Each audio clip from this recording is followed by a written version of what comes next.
welcome back to the race shop.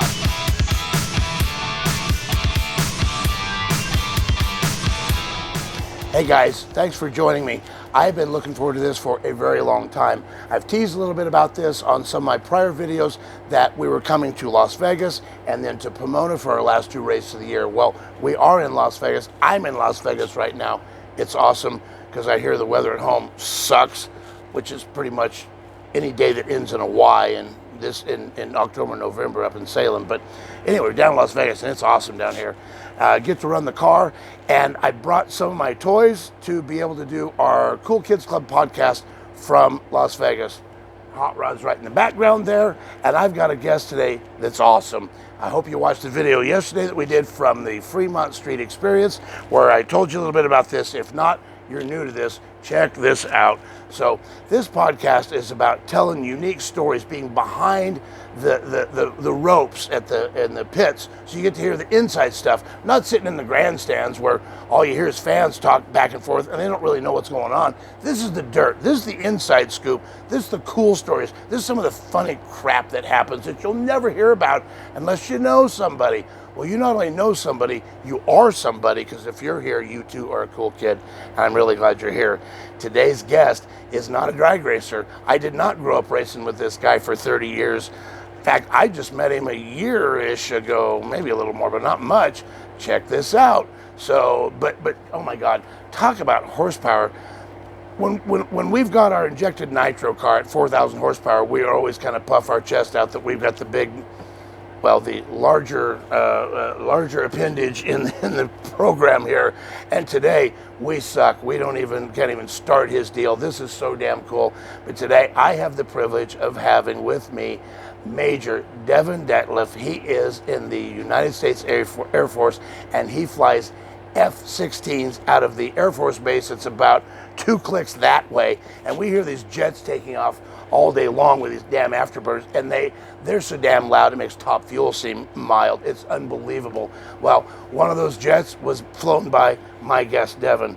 Devon, thank you for being here. This is an absolute thrill of mine to be able to chat with you this evening. Thank you for being here. Hey, Greg, thank you so much. It's an honor to be here. Appreciate your hospitality and having me on your podcast today. It's been awesome. But we've spent some time together today already. And in fact, I'll tease this too. We've already put him in my hot rod and did a warm-up, and we put it on fuel, and he got to control the fuel. It was really cool. So we've already got that recorded. I'll clip it at the end and have you guys watch that. But it was a hoot. We not only show that, but I'm going to show you some of what happens, what the controls do, because he was new to that, so we kind of gave him the whole tour here. It's pretty cool. So anyway, he's with me this evening for the Cool Kids Club, coming to you from the strip at Las Vegas Motor Speedway, right in front of our hot rod that's right here. We've got another qualifying session tomorrow. We'll tell you more about car stuff later. Tonight we're here to talk to Devon. Let me start with this. I showed this picture last night, but I had it print out, and it was kind of a CS deal. Check this out, kids. So there's my hot rod. Well, here's Devon's hot rod. So yeah. That's not only an aircraft that Devon flies, that's Devon flying that damn airplane. That's him right there. Oh my God. Sure is. It's just stunningly cool that you get to do that stuff. It's just so impressive. Not only that, but Robbie and I have been so pro-military for our whole lives, because she's got family that were, and her father was in the Navy, and she's got a brother that was in the Army. And so I don't have much for family that serve, but she does. And we've done some videos on some of that stuff too, because we just love her family service. I don't have that, but somehow I ended up with this deep connection and appreciation for what you all do. You put your damn lives out there. We're here having fun. We're dicking around. At the end of the day, it's just a damn drag race, And we love what we do, and we're all in, We're all in. Oh, yeah. But we're not defending our damn country, for God's sake. Maybe our pride, but that's about it. But crap, you're out there and as a tip of the spear, and I just think that's so awesome. So we love you, we love Caitlin, and that you guys are out there defending us. And so God bless you. We just think the world of you guys. Thank you so much. It's awesome. Tell us, if you would, let's start with I'm going to have you describe a little bit of what you do with the jet, and then we're going to move right into your pit pass.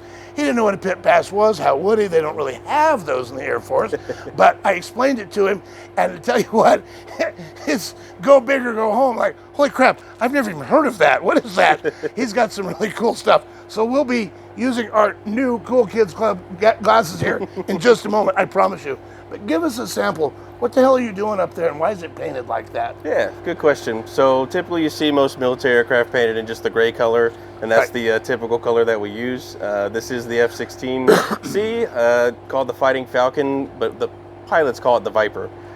So with this particular paint scheme, when people come out here to Nellis Air Force Base, they typically participate in large force employment exercises, red flag being one of our premier type exercises. You can think of it like the Super Bowl, right? So we have a bunch of different squadrons from all over the world, including joint partners as well, so different nations will participate. Oh, really? That's cool. Oh, yeah, in a large-scale air war. We're talking like 100, 200, 300 airplanes at the same time. Oh, my word. And it's the closest thing to an actual air combat environment as possible, and that was the way Red Flag specifically was designed. So it was designed to give the pilot its first 10 missions, because it was shown statistically that if a pilot had 10 missions, they were going to survive the rest of the war. So we trained with these first 10 missions. Wow, that's cool. I did not know that. That's awesome. And so we have Team America come out. We consider them the Blue Force, but someone's got to fight the Blue Force, and that's where the Red Force comes in. So currently I fly for the 64th Aggressor Squadron here at Nellis, and we're the bad guy. So I'll be damned. That is so cool. In order to distinguish the different aircraft out there at a visual merge, if you look outside and see a bunch of F-16s that are painted gray, it's kind of tough in training to figure out who the good guy and who the bad guy is, right?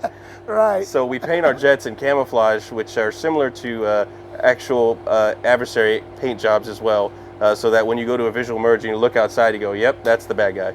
Wow, that's awesome. That is just awesome.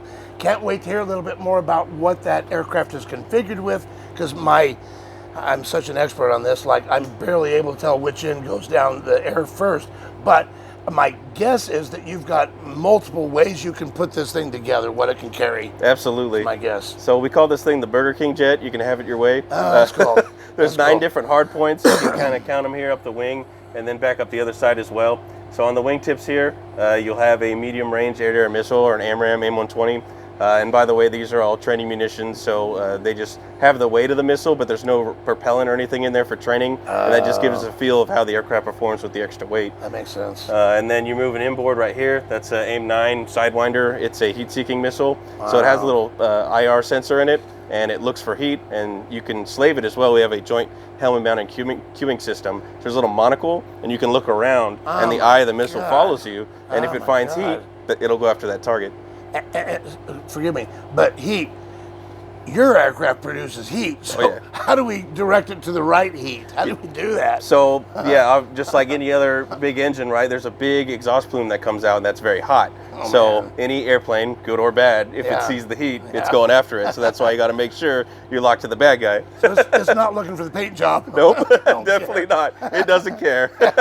Right, wow, that's cool. All right, in from the heat seeking. Yep, and then you see like down here, a lot of people will commonly think these are bombs, but they're actually external fuel tanks. Yeah. So you can configure up to 3.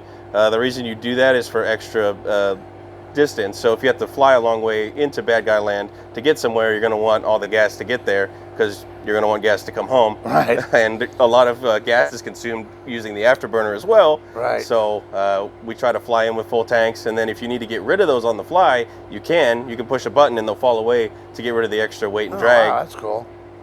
Wow. Okay. There's no end to this, because there's so much coolness. It's time, though, for the damn pit pass. Oh, yeah. So I've been hearing little bits about this, and I don't know what that is, so I'm really excited.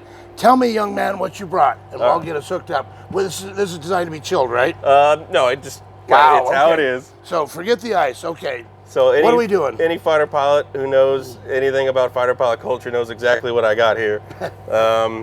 This is called Jeremiah Weed. It's basically a bourbon, and there's a lot of lore behind this specific beverage, but it's deeply rooted in the fighter pilot community. Really? How awesome. So my favorite version of the story is a pilot who found himself having to eject, was out in the middle of nowhere, as one is, especially flying around here in Nevada, stumbled into a bar, and he said, "Hey, I'll take a whiskey." And he's like, "Well, we don't have any top shelf. This is all we got." He said, "That'll do." So that provided the required fuel source for the pilot to get through his traumatic experience, and then relax a little bit, because fighter pilots like to work hard and play hard. So here we have the Jeremiah weed. There's a song that goes behind it. I'll let you know the lyrics of it after you try it. But here you go. Oh my God, this is so cool. I'll pour you up a little one, and then this is meant to be a shot, so you're just gonna want to get it over with. By the way, they don't make this anymore, so this really is a relic now. Seriously? You can't get this anymore? Nope, they stopped. So I'm hanging on to the last little bit of it. Oh, but the fact you'd share it with me, God bless you, that is so cool. Absolutely. You ever looked on eBay? I mean, I'm sure they're going out there now, but every fighter pilot's trying to get their hands on some. This is not sipping whiskey. Nope, this is shooting whiskey. Whiskey. So, God bless us. Hey, and cheers. Cheers, thank you. Ooh, boy. Ha! Yeah. That's the gift that keeps on giving right there. Wow. It's got that same burn just like the fuel after that car, which I Yes, was it not does. expecting. Holy smokes. And it just keeps on coming. Yep. Wow. So the reason we have, or I guess you could say one of the ways we use this rather, is fighter pilots love to gather after a long day's work. And so we'll have a social function called a roll call. And this is also steeped deeply in fighter pilot tradition as well. Back in the day in World War II, Vietnam, whatever, when planes weren't coming home on a daily basis, they'd have to call the roll of all the pilots to see who had come home and who didn't that night. Really? And so it was kind of a depressing time. Yeah. So people would rally together and they'd play instruments, music, sing songs, and try to bring the camaraderie and the livery back up to have the motivation, to keep on going. And so the roll call has since morphed into like in today's era where we're not losing, at least currently, people on the daily, but it's still a way to where we gather everyone, we'll call everyone's call sign, and then once everyone is present, then we'll go through our sort of formalities, and we have a bunch of little segments that we do. But one thing is there's a mayor in charge of everyone at the gathering, and he should be the only one talking unless he gives the floor to someone. So if someone tries to speak out of turn, if there's sidebars, we have a bunch of rules, he'll be like, "Hey, shut the fuck up, take a shot." So you have to proceed to the front of the room, and we have these all lined up, ready to go, and you'll do your toast to the bar, take the shot, and then proceed to shut the fuck up and move on with the night. So that's the way we use Jeremiah weed. And why do we drink it? Because it tastes like fuck. That's hilarious. Because it's exactly the opposite of what anybody else brings. Like, this is the best top shelf, which when I try to get, I've never even heard of that. That's so cool. Little story for you. It's hilarious. It's very funny. Yeah, that just keeps on giving. Wow. Sure holy does. Smokes. Got that afterburn. It does indeed. Wow. So, are we going to convert to mine now, or do you have something else? Or what are we doing? You can't just be drinking this all night, because that's not the good stuff. So, once again, fighter pilots like their whiskey, or I'm a big Scotch guy. So, Little Lafroig, one of my personal favorites. And this is what I want to sip on when I'm not being punished for having a sidebar conversation during a roll call. I've never heard of this. Tell me about this, please. Yeah. So, obviously, Scotch got all the different regions and stuff, and with them comes the different types of flavor profiles and stuff. So, the Isla region, you get different scotches like Lagavulin and stuff like that, has a smoky, peaty taste, and I'm all about that. So I think this has a little bit more of a refined taste to it. So, yeah. Wow, this is not your first time. And this is definitely a sipping scotch. This is sipping. So Okay. Cheers. Cheers. Oh, how awesome! Thank you. Mm-hmm. And I'll leave that there. Ooh, I guess over here. What did you? How did you describe that? Oh my God! Smoky and peaty. Yes, it is. Wow, I've never heard of that. It's delicious. But it is. Oh my, that's smoke. Mm-hmm. How do they do that? It's great for with the cigar too. I'll bet. You got one? Nah, sadly no. Damn it. Sorry. Next time. I've never had something that tastes like smoke, but it does. Oh my God, that's crazy. Oh yeah. You're gonna hate mine. It's gonna seem so pussy to you. Oh my God. Fighter pilots are not choosy. We will drink any drink you put in front of us. Wow. Awesome. Thank you for bringing that. thanks for the stories. We can get booze anywhere, but I can't get those kind of stories, and that's what brings the value to it. He got to ride with us up for Q2 here, and so he was in the pickup with us and up in the staging lanes, and we were there for a while, so we got to talk and just swap some stories and whatnot. And seems like, man, this stuff just starts giving. I got to maintain enough here to be able to talk for a little while. Wow. Stories. So we're talking about some of the similarities here in concept. So I shared with you as an example that the motto that I've had for my race team forever is good times with great people at 270 miles an hour. And the point is that as hard as we work, and dear Jesus, do we work hard, as much money as we spend, and dear Lord, do we spend a lot of money trying to make all this work as perfectly as it can, ultimately, it's still just a race car.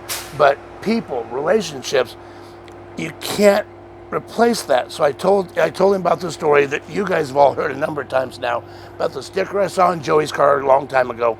Joey Severance, world champ, but he won't be soon because it's the end of the season and he didn't win this year.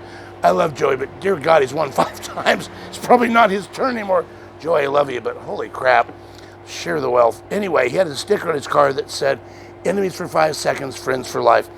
One more shot. I want to be able to remember that. But it just so encapsulated the way that it is. We work so hard, and when we're up there and your car's in the other lane, we're going to do everything we can to rip your heart right out through your lungs and through your nose because we want to win so bad. Once we cross the finish line, and if it's over, if you've won, I'll pull parts off of my car to help you get your car to the next round. We've seen heroic things happen. People grenade motors, blow them up, but they happen to win, however that happened, but they did. And you'll have 2 or 3 other teams who are now out and all their crew over there helping. Well, they've got their own crew, but they blew the funny car body up, so they got to get a new body or put a new windshield in and clean the oil up from everywhere. And people just go bonkers helping out. And there's no rule book about that. It's not in the NHRA rules anywhere. It's just people sharing a common goal. And I'm confident all your world is that times 1,000 with this camaraderie deal. It's a big deal. 100%. Camaraderie is what fuels the military force. Going into tough times, you need to have that morale, and when you're going to go do something that may not be pleasant, at least you have the person to your left and right. You've bonded with them, you have stories, you're a tight-knit family, and when you go out and do those things, you're able to do them, execute well, because you have trust as well, right? And that's a huge thing. And then at the end of the day, misery loves company, so you're going to have a miserable experience that later down the road, you'll laugh your ass off about later and be like, that fucking sucked. And you can just laugh your ass off. Because we went through it together, so we have that ability to relate. That's hilarious. It's so similar to what we do. As well as the charitable bit as well. Like you said, there's no rules written on how to act. I think that's kind of a universal thing. But with your community that comes together, like, yes, you're enemies during that 5 seconds. And it's the same thing, like with my job, I'm the bad guy, so I'm the enemy during the fight. But at the end of the day, we still wear the red, white, and blue, and we're going to help each other. So, if I may, the fact that you're the red team, they're the blue team, and their job is to kick your ass, and your job is to prevent that. You don't say, well, I want our guys to win, so I'm going to lay up easy and make it easy for them. Never. You make it as hard as you possibly can. Absolutely. And I think the goal is to be as realistic as possible. We want to present our blue forces with the most realistic representation of the adversary as possible, so that when they get there, it doesn't feel like the first time they've done this. That's awesome. It's brilliant. It's absolutely brilliant. It's awesome. I want to go back while I can still remember, which won't be long and I won't be able to. But you were talking about the camaraderie. I had heard, I don't know if this is precise or not because I'm not in your world, but I'd heard that in general, the guys and gals who are out there fighting, whether you're in the air or on the sea or in the trenches fighting, that most of these people, they're fighting for their country, but really they're fighting for their buddy right next to them. 100%. And I think that's, at the end of the day, what it's all about. Something we'll kind of allude to later. When you are out there in a deployed environment, you may not have the full scope of everything that's going on, because that's more for the upper brass and the political side of it. But you're there. You're not going to change that. But you need to do everything in your power to bring all the people home, you know, to the left and right of you.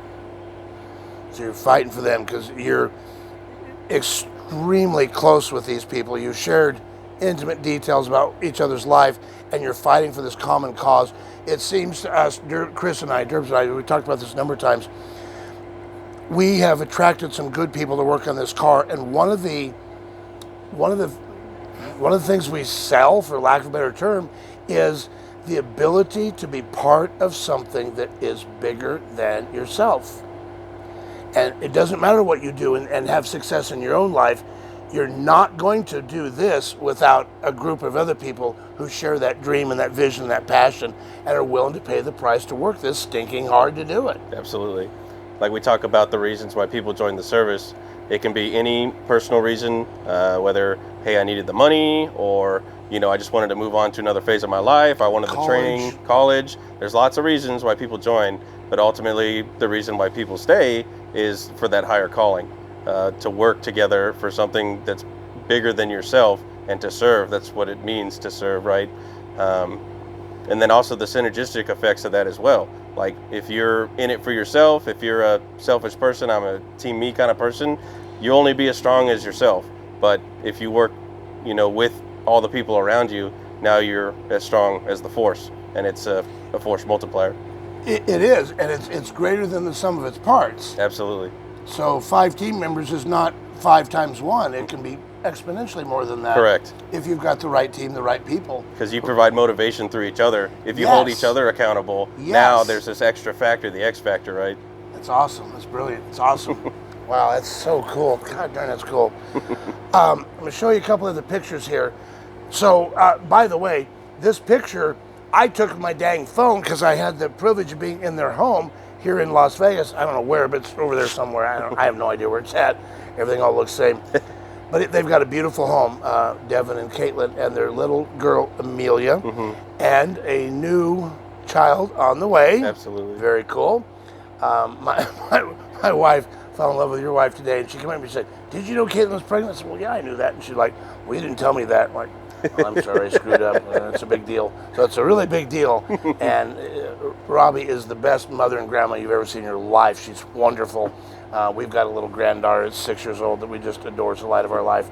So we love kids, and just so happy you've got a cool family. Point is, I was at his house. We were, I don't know what the hell we were doing. We're done with dinner with your wife, picking up the car that they let us borrow. Thank you very much. So we have a car to haul people around, and it's been awesome. Anyway, so I'm in their house, and I start looking around and like, wow, this looks like my house. Pictures of what I do, race cars everywhere. You don't have to look far to see what we do. Got to do it. You have to be pretty blind not to figure this out pretty quick. Ray Charles could figure this out. So I see all these pictures on the wall, and I go, is it okay if I take pictures of these pictures? So this is hanging on the wall. There's other pictures he had hanging on his wall that I want to show. And that picture was actually taken right over here as well. Really? Yep. How, by the way, before I move on, how the hell do they do that? So there's a bunch of photographers that sit on Las Vegas Boulevard just waiting, like during red flags. And Really? If you know, you're not always looking outside the jet for this kind of stuff, but if you are paying attention, you look down, you'll actually spot them and you can wave. I'll be damned. And so we know this is you because of? Yeah, this is definitely the 64th Aggressors paint scheme there, and then you're not going to be able to see my name tag on there, but it's on there. That's cool. So cool. Anyway, got other pictures that I saw on their wall in their, what the hell was this? It's like a great room. It's got this pool table right in the middle of it. Pretty cool. Anyway, all these pictures around there, and what caught my attention was these pictures. Check this out. This is really cool. Really blew me away. That is his beautiful wife and Chris Derby's younger sister, Caitlin, and I don't know the hound dog's name. Wuri. Sorry. It's a Korean name. He's a Korean rescue. Oh, really? Yeah. And you were able to bring him home from Korea? So it's kind of ironic. We had just moved back from Korea. Do that. And when we got here, we were just walking at one of the markets in Vegas, and we're like, you know what? We have a house now. Maybe we should get a dog. And here comes Wooey running up with a little bib on that says "Adopt Me." And we're like, oh, he's so cool. Where's he from? He's like, he's from South Korea. I was like, we were just there. Seriously? So it was meant to be. Obviously. That's awesome. So I got lost in the details, but every anniversary or something, you guys go out and take a picture in front of or behind or sideways of one of the aircraft you're flying at the time? Yeah. Or? So every year the squadron puts on Squadron Photos. You kind of think it like almost yearbook kind of style. Really? But maintainers will drag a jet out and make it look pretty, and then we'll each have time slots we can go through and take different pictures. If you're a single person, you call them hero shots, so you look super cool. You can be like your Maverick or Iceman or whatever. I see. But also good opportunity for family photos once you have a family and stuff like that. Have one of those. So this is one of the ones caught my attention. He had a bunch of them. I just took a few.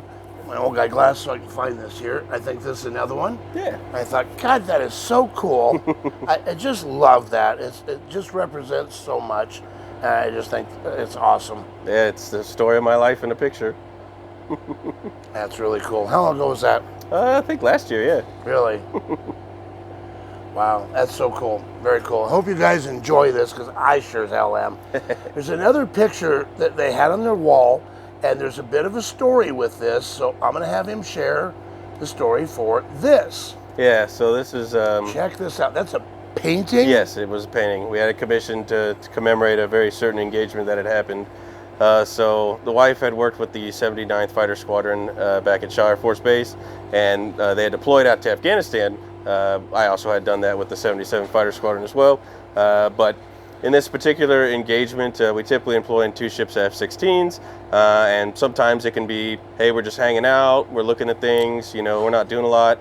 But other times, some people really need help, and that was the case. So in this picture, it shows one of the F-16s here in the front. You can't really see it in the back, but there's this window over there. Yeah. And then down here in the valley, you can kind of see some explosion going on. Yep. So what had happened was, and you can kind of see the Ranger tab down here, Yep. but one of the Ranger units had got into some shit, and they're calling 911. Oh, wow. And this is kind of the story that you'll hear time and time again of the F-16 fighter pilot. We're kind of the support agency. We're not really the customer. We have the bombs on our wings, and the ground commander is in charge of those weapons, so he decides where he wants them. In this case, sometimes shit doesn't go right, and they need help. So that's where we get called into action. So in this particular situation, you can kind of see the valley and stuff, but the friendlies, the Rangers down there, were getting shot 360 degrees all the way around the circle, and there was no way out. And so they're screaming for help. So 2 of my co-workers there from the 79th jumped into action there, and were able to at least make a sense of the situation. At nighttime, you see a bunch of tracer rounds going off. When you show up, you're like, there's a lot going on in that little spot. From my perspective, it's that big, right? But that's the whole town. Right. So it's hard to kind of figure out who's who in the zoo and what the fuck is happening. And not shoot the wrong folks. Exactly. And the problem is, you have people screaming like, send the bombs now, and then you don't want to put the bombs in the wrong spot, so you kind of have to be the voice of reason, take a breath, be like, all right, dude, like, it's gonna be fine, like, let's talk, where you at, stuff like that. Try to slow things down. So you can talk with them? Oh yeah, we are talking. You're not through some third party that's doing that? We're talking directly to a controller on the ground, 100%. Okay. And that's a whole career field in itself. We work with them. They're wonderful experts at their jobs, and they're the ones that are actually like getting into this shit, and they're calling in for our help. Oh, wow. So in this particular engagement, they were able to deploy the weapons successfully to break enough contact to kind of get the Rangers out of there. Unfortunately, not all the Rangers came home, but they did what they could.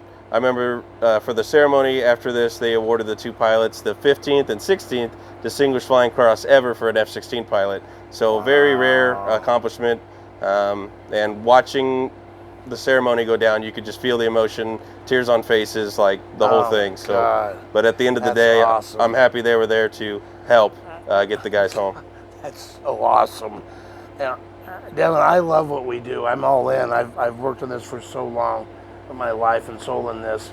That's not completely fair, because God has my soul. Having said that, we've worked really hard on this. But crap, it's just a drag race at the end of the day. When you're out there and you're able to make that kind of a difference to save someone's life, that they get to come home and be with their wife and their child. And that's the definition of service. It's not about you. There just can't be much more, much better that compares with that. Oh my God. Yeah. It's unreal. It feels good to get the job done at the end of the day and feel like you made a difference. Oh, I can't even imagine. So you now live here in Vegas. You got a beautiful home, and you get to fly this awesome aircraft. But you've been deployed. Yep, absolutely. Okay. So like I alluded to, I did my time in Afghanistan as well, kind of getting that outside the wire, that real world experience that we talk about. You go through the training pipeline in the F-16 or any kind of combat platform across any branch, and you're training and training and training and training. But once you go do the job, that's like the validation, right? Like all my training led up to something, and I'm proving that the training worked out. And it's that validation of being able to do what you're trained to do. Wow. So you, forgive my ignorance, you were being shot at while you're out there? How's this work? So it depends on the type of environment you're in. You think more like traditional big scale type conflicts, especially of enemy air forces as well. Now you're thinking like airplanes have to fight airplanes and also surface-to-air missiles as well. So in that kind of engagement, that was a really high threat for the fighter pilot. In this situation, we were in Afghanistan, and from that perspective, there wasn't an Afghan enemy air force that we had to worry about, and there wasn't any surface-to-air missiles that we had to worry about. Now there was shoulder-carried like type rockets, so if you're low enough or small arms fire, we call it the golden BB. You'd have to be just in the right spot, and they shot just the perfect shot. Maybe you punch a hole in the oil pan, and now the engine quits, and now you get to live a different type of story, which is definitely not what we want to do. So in the Afghanistan situation, I felt relatively safe from the air perspective, but as we talked about on the ground, like these dudes are seeing the whites of the eyes of the enemy, so we are there to help them out as much as we can. Wow. That's awesome. That's really cool. Forgive me, remind me, where did this take place? I forget which specific region of Afghanistan. But it's Afghanistan. In Afghanistan. That's close enough. That's close enough.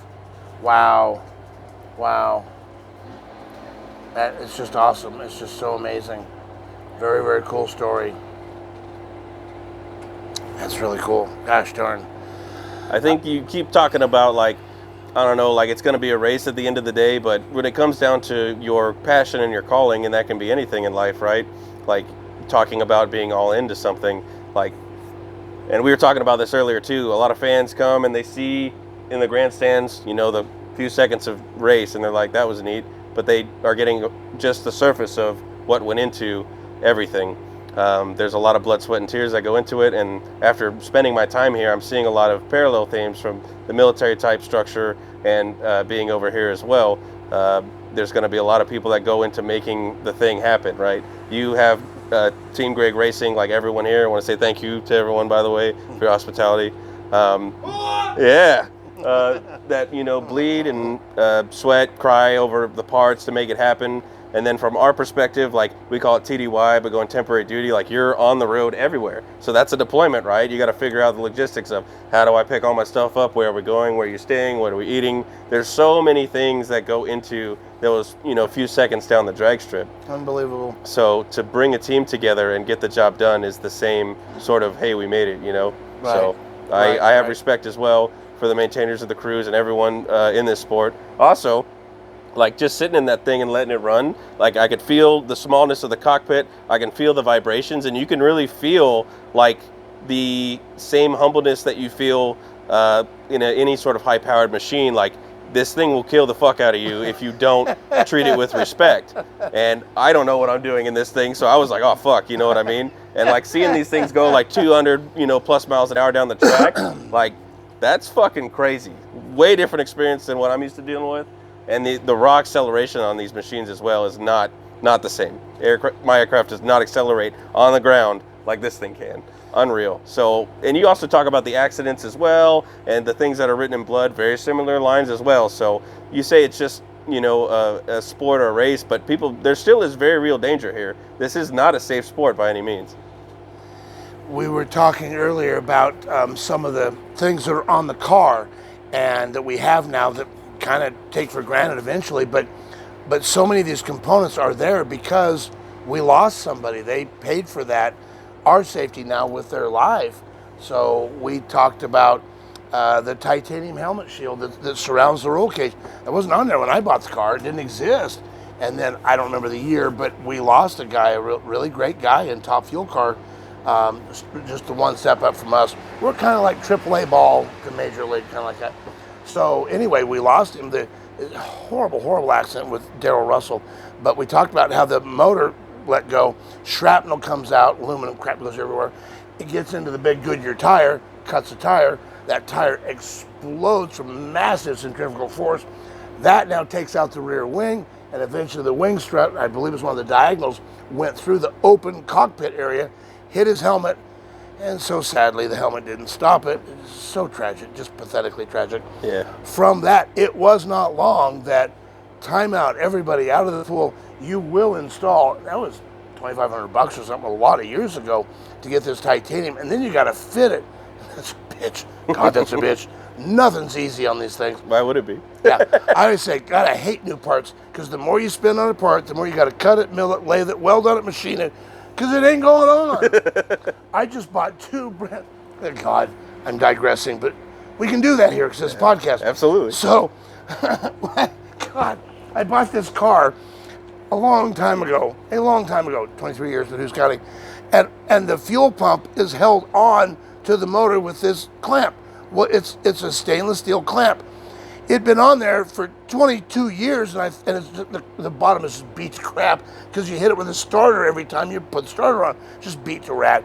It was performing fine. But I thought, it's been on there for 22 years. What do you want it to do? You know, it's done everything you could want. And I didn't have a spare. Dude, you're going to have a spare everything here. There's nothing that you can't not have a spare of.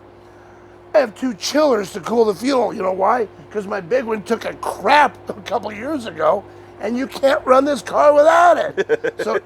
So I'm borrowing a chiller from a racer friend. Bless his heart. Thanks, friend. But Derbs and I are wheeling this piece of crap because it was their spare. Rickety old chiller, and the parts are falling. Oh, don't screw that up. It's a window refrigerator. It started out its life as a window refrigerator, air conditioning unit. So anyway, but we borrowed it and it worked, and we were able to make it through the event. They saved our ass. Well, as soon as we got home, we thought, time out, everybody out of the pool. We got to have another chiller. It's another ton of money. Back to the clamp. So there's a company that makes all the cool parts on the front of the motor. They're billet, they're gorgeous, they're awesome. Their stuff is awesome. It really is. Except these fuel pump clamps. We're 2 different styles now. And you can't just put it on. It won't fit. You've got to hog out the holes. The details don't matter. Nothing ever fits. So it's just a big pain in the ass. Nothing ever fits. So everything you got to work at is just the way it is. Ugh. That's the struggle of maintenance too, you know. You're working on cars, whatever, airplanes, like, and he knows, like, nothing is gonna maybe fit exactly, and you watch these maintainers making all sorts of noises and dropping F-bombs, but at the end of the day, you know, like, they figure it out, so. Yes. And that's something I want to talk about too, is how you maintenance these things. So I'm ready to show you what I brought. Yes, please. Is a bit pussified compared to what you brought. Nah. But, oh my God, it's what I've got. The booze is good, but it's not going to rip your lips off. I actually buy stuff that I want to taste good.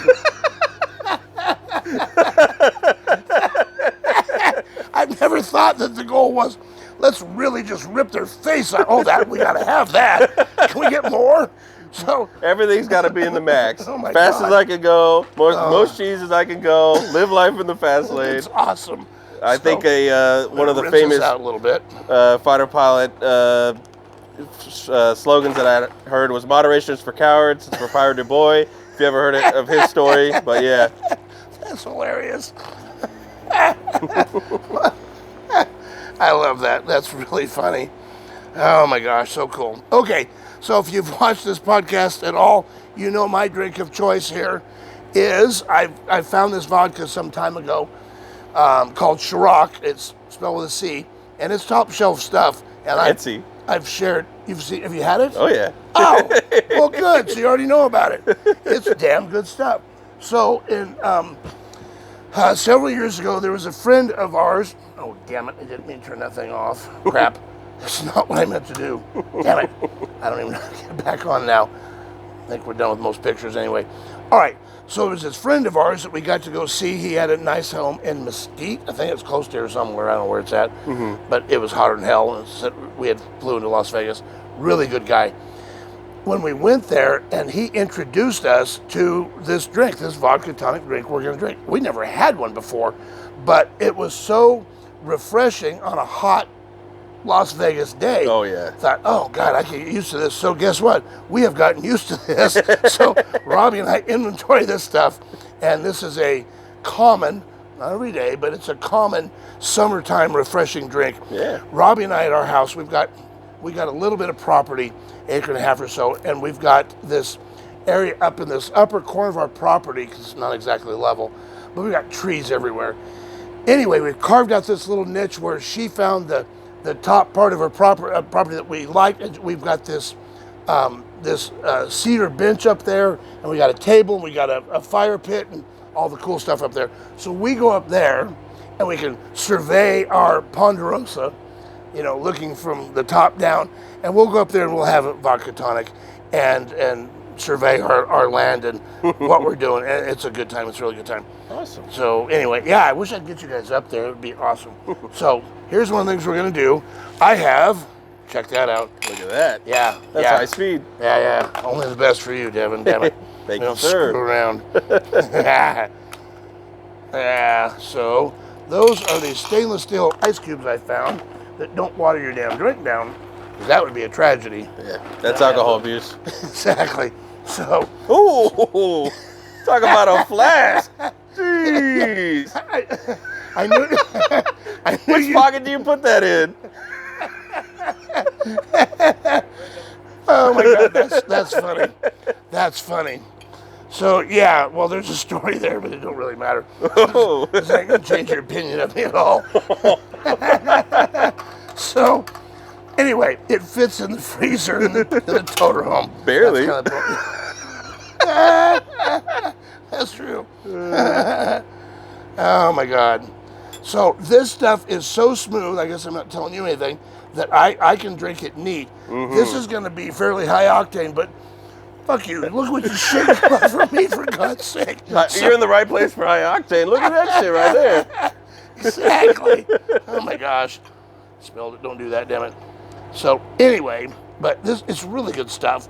And I can tell you, I wouldn't mix it this strong at home. I'd have to carry her off of the Oasis up the hill, and that is not productive at all. God bless her, but she's doesn't take a lot. She's a lightweight, and that's okay.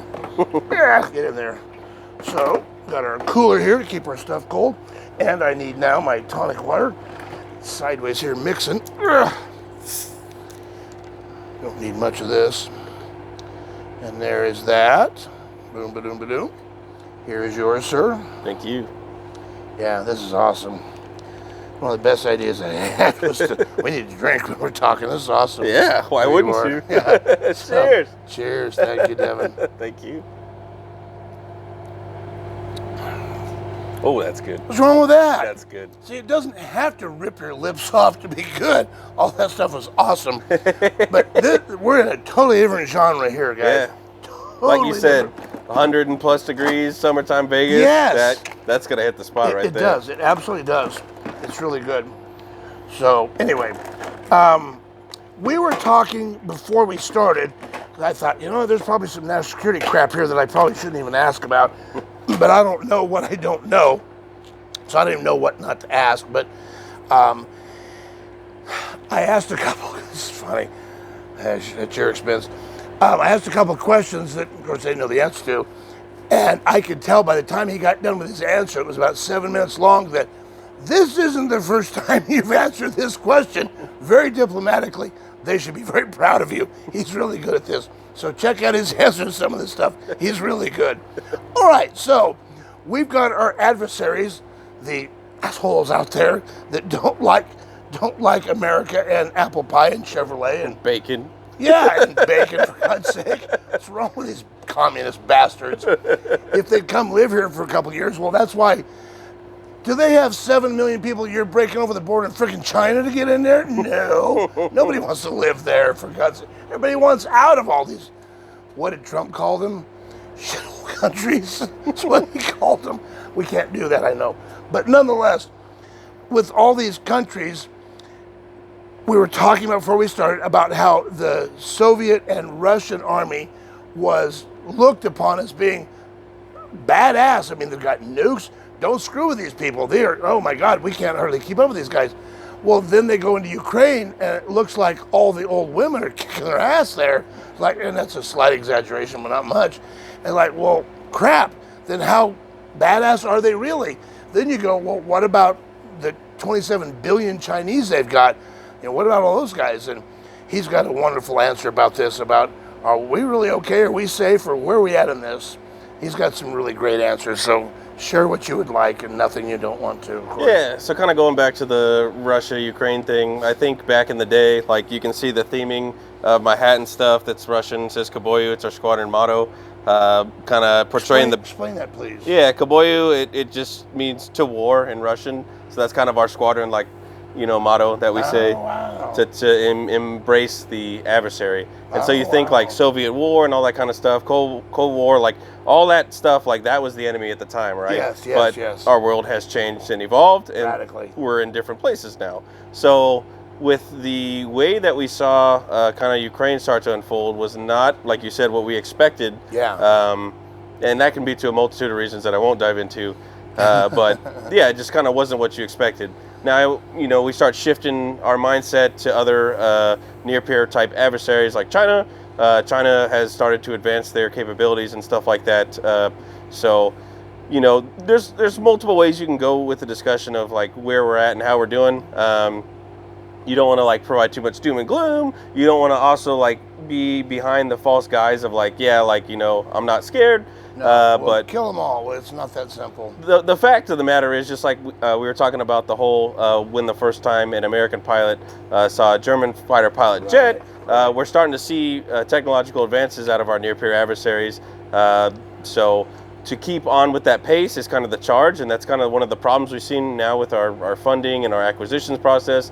The chairman of the Joint Chiefs, General C.Q. Brown, had said, accelerate change or lose is what his punchline is that he put out to the force. And so he's charging, you know, industry leaders, politicians, etc. We need to keep on accelerating our capabilities or we won't be able to in the long run. Yeah, absolutely. So yeah, it's one of those things where we got to stay on par. But that being said, the counterpoint to that is, like I said, that first time we saw a jet fighter in World War II as an American with the Germans flying by, like, the fuck was that? It's going way faster.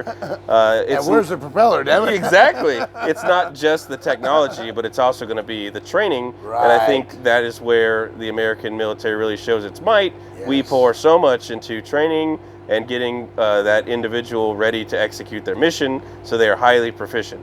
And so it really comes down to a mixture of the capabilities and the proficiency.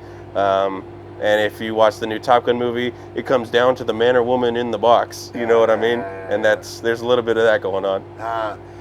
Thank you. That's really crazy. So it seems like, being the military expert that I am, I don't know jack, but from a guy who pays his taxes and loves America and is just completely loyal to all you folks who serve, it does seem like that the enemies that we have, you don't use that word, you say adversary, you don't train very well. That's how I call them assholes, but you can't do that. They're adversaries, damn it. Anyway, and they are skilled. They have come a long ways, even though they've stolen a lot of our technologies and masters, but that's another topic. The point is, it does not seem like their focus is investing in this individual and training them to do a mission and investing in them. It seems like it's a herd mentality that we got 10,000 more that look just like them and we'll just keep cycling them in. It's like a different philosophy. Am I wrong? No, 100%. Like we've seen back in wars of past, when you look at kind of death rates and stuff, and people like from Russia, they like pushed in just bodies, and that was their solution. Yeah. It's like Mother Russia's the big bear. You got this big country, you got all these people, and you'll never kill us all. We got so many. And that's kind of one mentality. You know what I mean? It's one problem to deal with if you sit on the other side. So it's a way that they executed. But yeah, you're right in that sense where I think the American military is blessed with having the resources and the training abilities that it does to invest in that individual. And then also when you think about, is this an all-volunteer force versus other countries? Maybe it's not. So if you have a bunch of people that don't want to be there and all that kind of stuff, so it's different mentalities. Like, are you in the fight? Kind of, you know what I mean? Yeah. Like in here, do you want this? That all has impact as well. So there's, and then Huge. in terms of command philosophy and how you decide to execute with your forces as well. Do you want kind of close hold at the top and the people down below are just yes men, like, okay, we're waiting for the order? Or do you want more of an independent autonomy down at the lower ranks that's going to buy you risk up top because people might not do what you want them to do, that's right. but you're letting them being a thinking individual. So with that autonomy maybe comes some sort of abilities that you wouldn't have when you're sitting at the top. You don't see things that the people in the field are seeing. So it's there's so many different ways that you can execute leadership styles, and this isn't just military. This is any sort of leadership philosophy. Of course. It's awesome. That's brilliant. I love that. I love that. Okay, so I didn't bring up Top Gun. You did. But we hear this all the time. We see these movies and like, oh, that's so awesome. We have no idea if that's worse than some video game simulator, complete horse crap, or damn, they nailed it. Where's it at? Yep, so kind of comparing the Top Guns, I will say the reason I got into this seat in the first place was the original Top Gun movie. Seriously? And we talk about how That's that was awesome. the best Navy recruitment movie for the Air Force that ever existed. But it's true, you know, as a kid, you're like, oh, fast jets, it's so cool. It is like, cool. you know, hey, if you're going to be a fighter pilot, like, you're going to be the coolest person and all this kind of stuff. Like, it comes with street cred, you know, stuff like that. Women.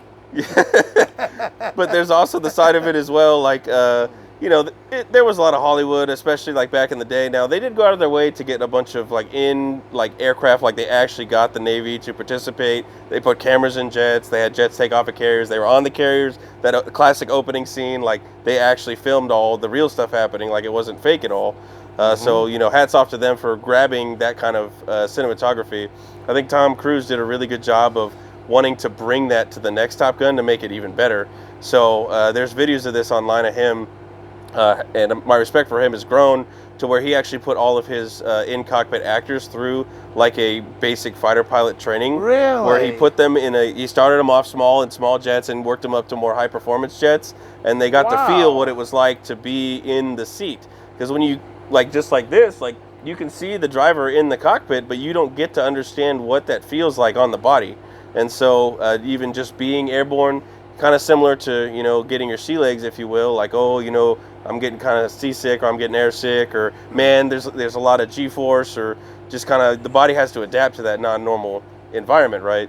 So Tom Cruise went out of the way to make sure that all his actors had gone through all those beginning steps like all aviators have to do, so you kind of get your feel in a sense, so that when they were acting in the jet, like they knew exactly what was going to happen, and it wasn't, you know, they were caught off guard by anything, but they were making things look how they should look, but also they gained an appreciation and understanding of what it's like to be in the seat, which I thought was super cool. Additionally, they built a brand new like camera system that was basically like a bunch of like super HD GoPros that they mounted in the cockpit. And so all of it was like live fly, like minimal CGI type stuff. So from the cinematography perspective of Top Gun 2, I thought was wonderful. Yeah, you know, the fighter pilot community is going to nitpick and some stuff's cheesy, and like, oh, the man and the woman in the box. I feel like that is a little Hollywood. You know, like, fighter pilots are competitive, don't get me wrong, like everyone wants to be the best, but I don't think it's necessarily as like, oh, like, fuck you, you know what I mean, like, I'm better than you and I know it. Like, they always talk about from the weapons school, like, humble, approachable, credible, like that's their motto. So you want to be humble and approachable and credible, so that when they teach, because the weapons school officers, they're like, it's our equivalent of the Air Force Top Gun. They wear a patch to show it. It's kind of like a graduate degree in like all the tactics and stuff. But they're not going to go out of their way to let you know that they're better than you. Instead, they're going to be humble and approachable so that they can teach you how to do everything and kind of bring the force up from the bottom. So cool. This whole like, I'm the best of the best and top stick, like, yeah, there's a little bit of that, but it's not as much as Hollywood leads you to believe. Like, makes sense. When shit hits the fan, I hope the worst person on the team is fucking awesome, so that we execute. There you go. and we just fucking rock it. I hope that's how it goes. That's awesome. Thank you. That's awesome. So when I put you in the car and we did the warm-up, put it on fuel, I shut her down. We talked about one of the things that I've always dealt with in this car is I've trained several drivers.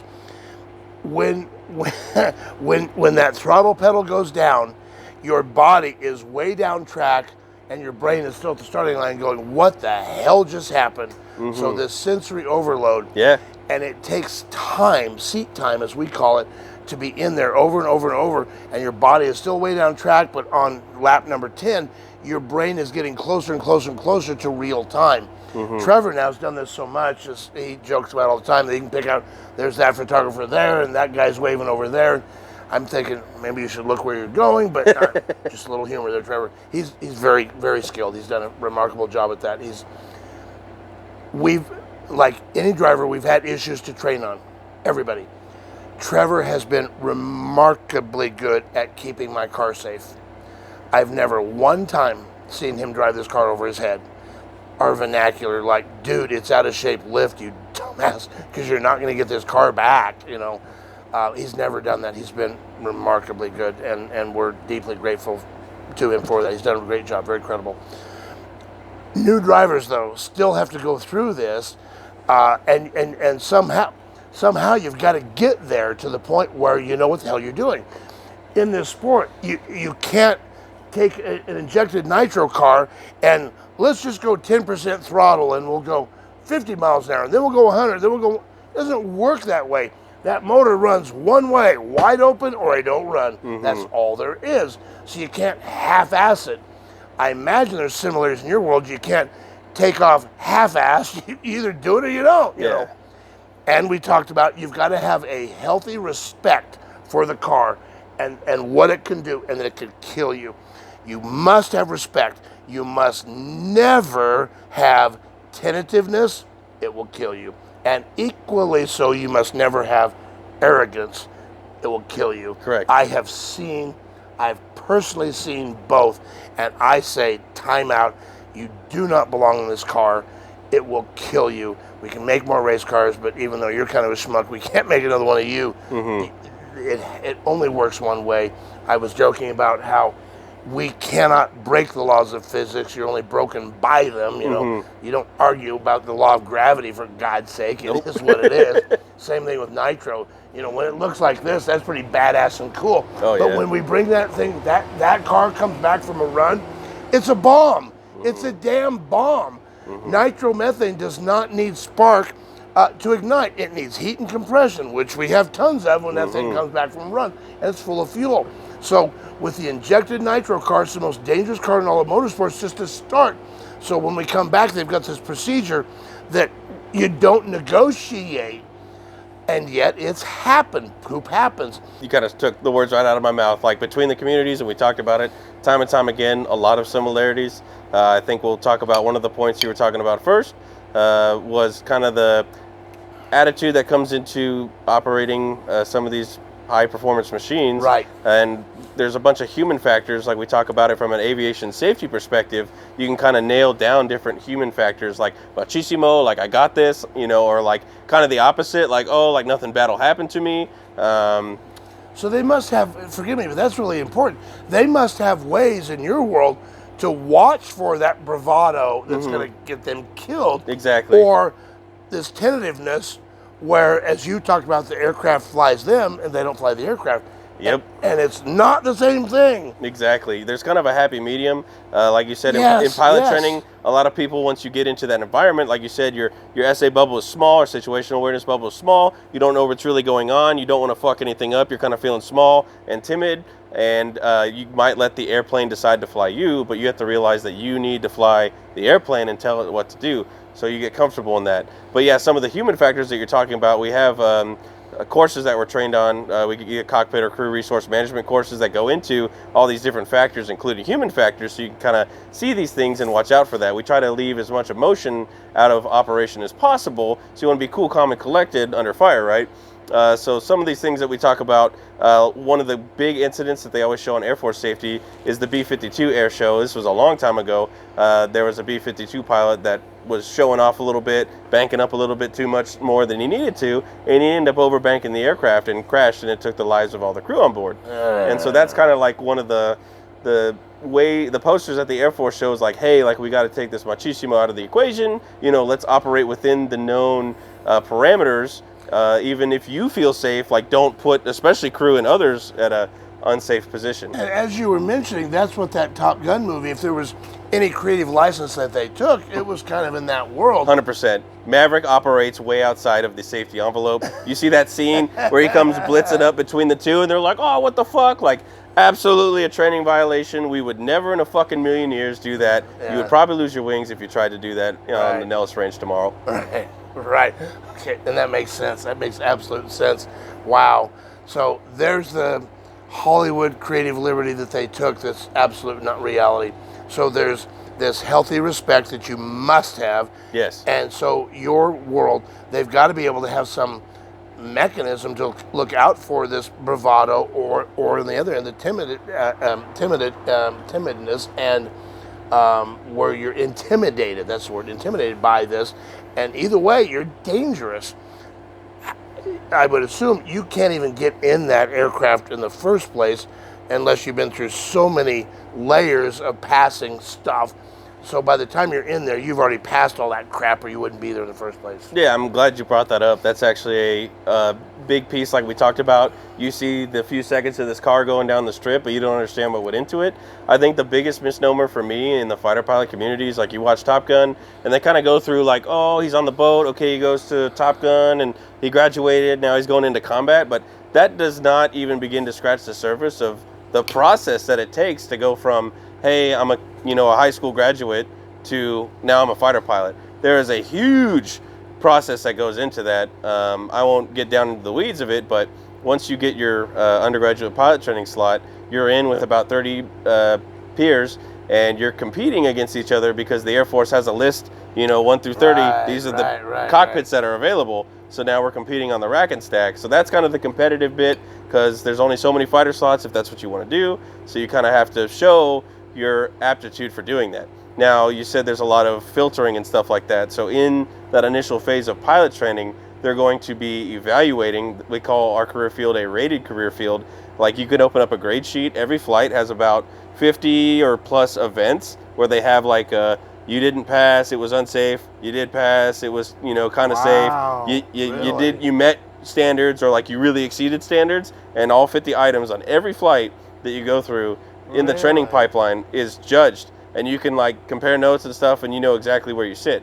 So, and it's all very objective. Like, there's no emotion in it. There's, like, documents of written standards to where you fall in for each one. It's the instructor pilot's job to, when they fly, they sit in the back seat, and the trainers, and they're sitting there evaluating you to see your aptitude, and they'll see, like, hey, you're a little weak in this area, or you're a little, you're strong in this area, so I'm gonna focus on these things to try to lift you up.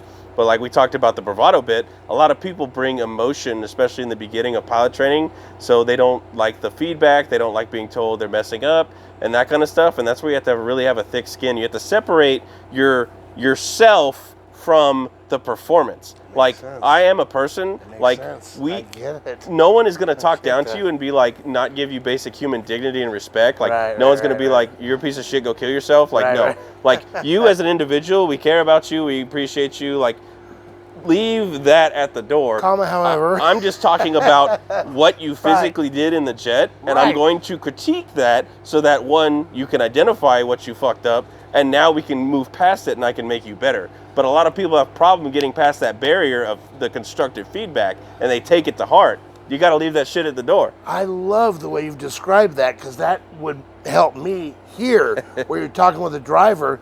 Look, I love you. You're awesome. If I don't fix this stuff, we're going to have problems. And no one's perfect, so there's always going to be something to work on, right? No one is. I screwed up a lot. That's a huge deal. That's amazing. There's so many similarities. That's really cool. So, you've got all these checklists, you got all this shit you got to do, so you're not even in there unless you pass those out. Okay, so that gets me to, for you to decide, I want to be a fighter pilot, you didn't look in the help wanteds and see, hey, I'm the guy. go out there and sign up, and the next day we're flying F-16. No. Because you did the flight simulator at home on the game console. Years go into that. Absolutely. Like even just making, the military selections and stuff.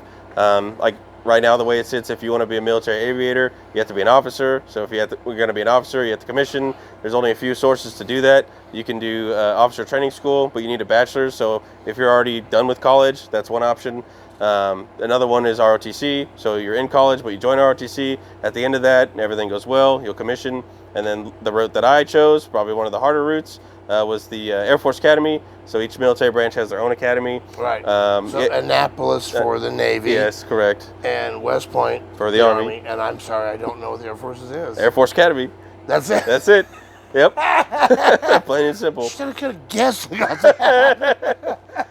Wow, okay. So yeah, it's super competitive, like straight out of high school and stuff. You have to figure out how to get a congressional appointment. So like I had to go to my congressman. Really? And then you're competing with other like high school graduates, and every year. Congressional appointment? Yep. So I did not know that. Each congressman only has like 5 slots, and if someone's there, they're burning one of those slots. So if he only has like 3 people in, like, hey, I got 2 this year, I got 1, or I don't have any. So it's all kind of luck and timing, right? Wow. So I did not know that. Yeah, if there's one, you're kind of the district, like, hey, choose me. You know what I mean? You're competing for that. And then you can also go like kind of up the chain. They have like the districts. They have like presidential nominations. Luckily for me, also if you're part of an AFJ ROTC unit, which is like high school, they also have some nominations if they get outstanding unit. So there's ways. Super fucking competitive. Yeah. But once you get in, it doesn't stop there. The class shows up and it's going to be yay big. But by the time graduation comes down, like they're going to whittle off a bunch of people. It's super challenging, and that's a whole nother podcast talking about the Air Force Academy. But right. At the end of that, whether you choose Officer Training School, the Academy, ROTC, like you end up getting your commission. Now they have to decide what your job is going to be, or we call it an Air Force Specialty Code, AFSC. Army calls it like MOS. There's different phrases for the same. You guys have gobs of acronyms. Don't get me started. We have acronyms for acronyms. Like you listen to anyone talk shop. I'm sure it's the same with you guys. You're talking about stuff. I'm like, I don't know. You go to the dentist and they're like, the incisor. I'm like, I don't know what the fuck we're talking about, but sure, that means something to you. Get lost in the shop talk and the acronyms. The military loves acronyms. So we don't have to spend time saying all the words and the words and the words. But yeah, different commissioning sources have different percentages of like pilot slots. So if that's specifically what you want to do, the Air Force Academy has the biggest selection. So out of 1,000 people that graduate roughly every year, they typically have 500 slots. So half the class, if they want it, they're going to be pilots. Now, what's kind of happening, at least in the trend when I left, is not everyone wanted it. So they were kind of trickling down. So even the last person got a pilot slot, and they were giving extra slots back to like ROTC and Officer Training School. Wow. So of like ROTC and not everybody wanted it. They didn't want to do this. Hey, people want to do what they want to do. Shock to me. I like flying. I love my job, but it's not cut out for everyone. You know. Sure. Not everybody wants to drive this. Yeah. Oh yeah. There's a lot of these people that love to work on it, but there's no way in heaven or hell they'd get in and drive it. So that makes perfect sense. Yeah. And there's nothing wrong with them. Yeah. No. Do what you want. That's what it comes down to, right? Yeah. Like follow your passion. You guys are passionate about this. This is just awesome. You've got to have a massive support group behind you, like I've got my crew that works on this thing, to maintain that aircraft. We were talking earlier about for us 5 seconds on the racetrack is hundreds of hours for these folks to do all the maintenance for that 5 second deal. It's your life. It is. So it's got to be like that to maintain that aircraft, and your standards are higher. We've had some crew mistakes. They're good people. They didn't stay up late and go, watch me screw this up. Poop happens. But if that happens with us, we drop a cylinder, it doesn't go as fast as it should, and then we bitch and go, damn it didn't go as fast as it should. But Trevor's still out there tonight in his motel doing just fine. If somebody screws up in your world, they get a visit to your home and get to tell your wife she needs to find a new husband. That would not be any fun at all. Yeah, that is never a fun or anything like that. That's And like worst case happened. scenario. I mean, oh, it does. oh my Absolutely, God. it does happen. Whether, you know, I think especially in the recent military years where we're not in super heavy losses of wars, our main losses are from training accidents and from safety things. You know, shit does happen. The unfortunate, you know, thing for us is we can't just pull over to the nearest cloud. Like, if shit goes down, like, we still got to figure out what to do with this airplane. Right. So the stakes are a little higher in that sense. The maintainers go out of their way to make sure that things are squared away. They have checklists, and like pilots are very checklist. The military is very checklist oriented. You will do step 1 through, you know, X, and make sure that all those steps are accomplished so that you can say, like, yes, I checked that. We also talk about FOD, or foreign object debris. It's a big deal for aircraft engines. Chris has talked about that with his helicopter. Exactly. When you have a big old Hoover vacuum, that's the intake of like an F-16 out there that's sucking all that wind in. If it taxis over something, or you leave a wrench in a place it shouldn't be, it goes through the engine, starts taking out turbines, like you lose engine, and now you're gliding. And it doesn't matter how we got to this point, like the dude in the seat still has to figure out how the fuck am I going to land this thing, or have to punch out. And you guys, the glide ratio on these jets is not as outstanding, is it? In an F-16, it glides like a brick.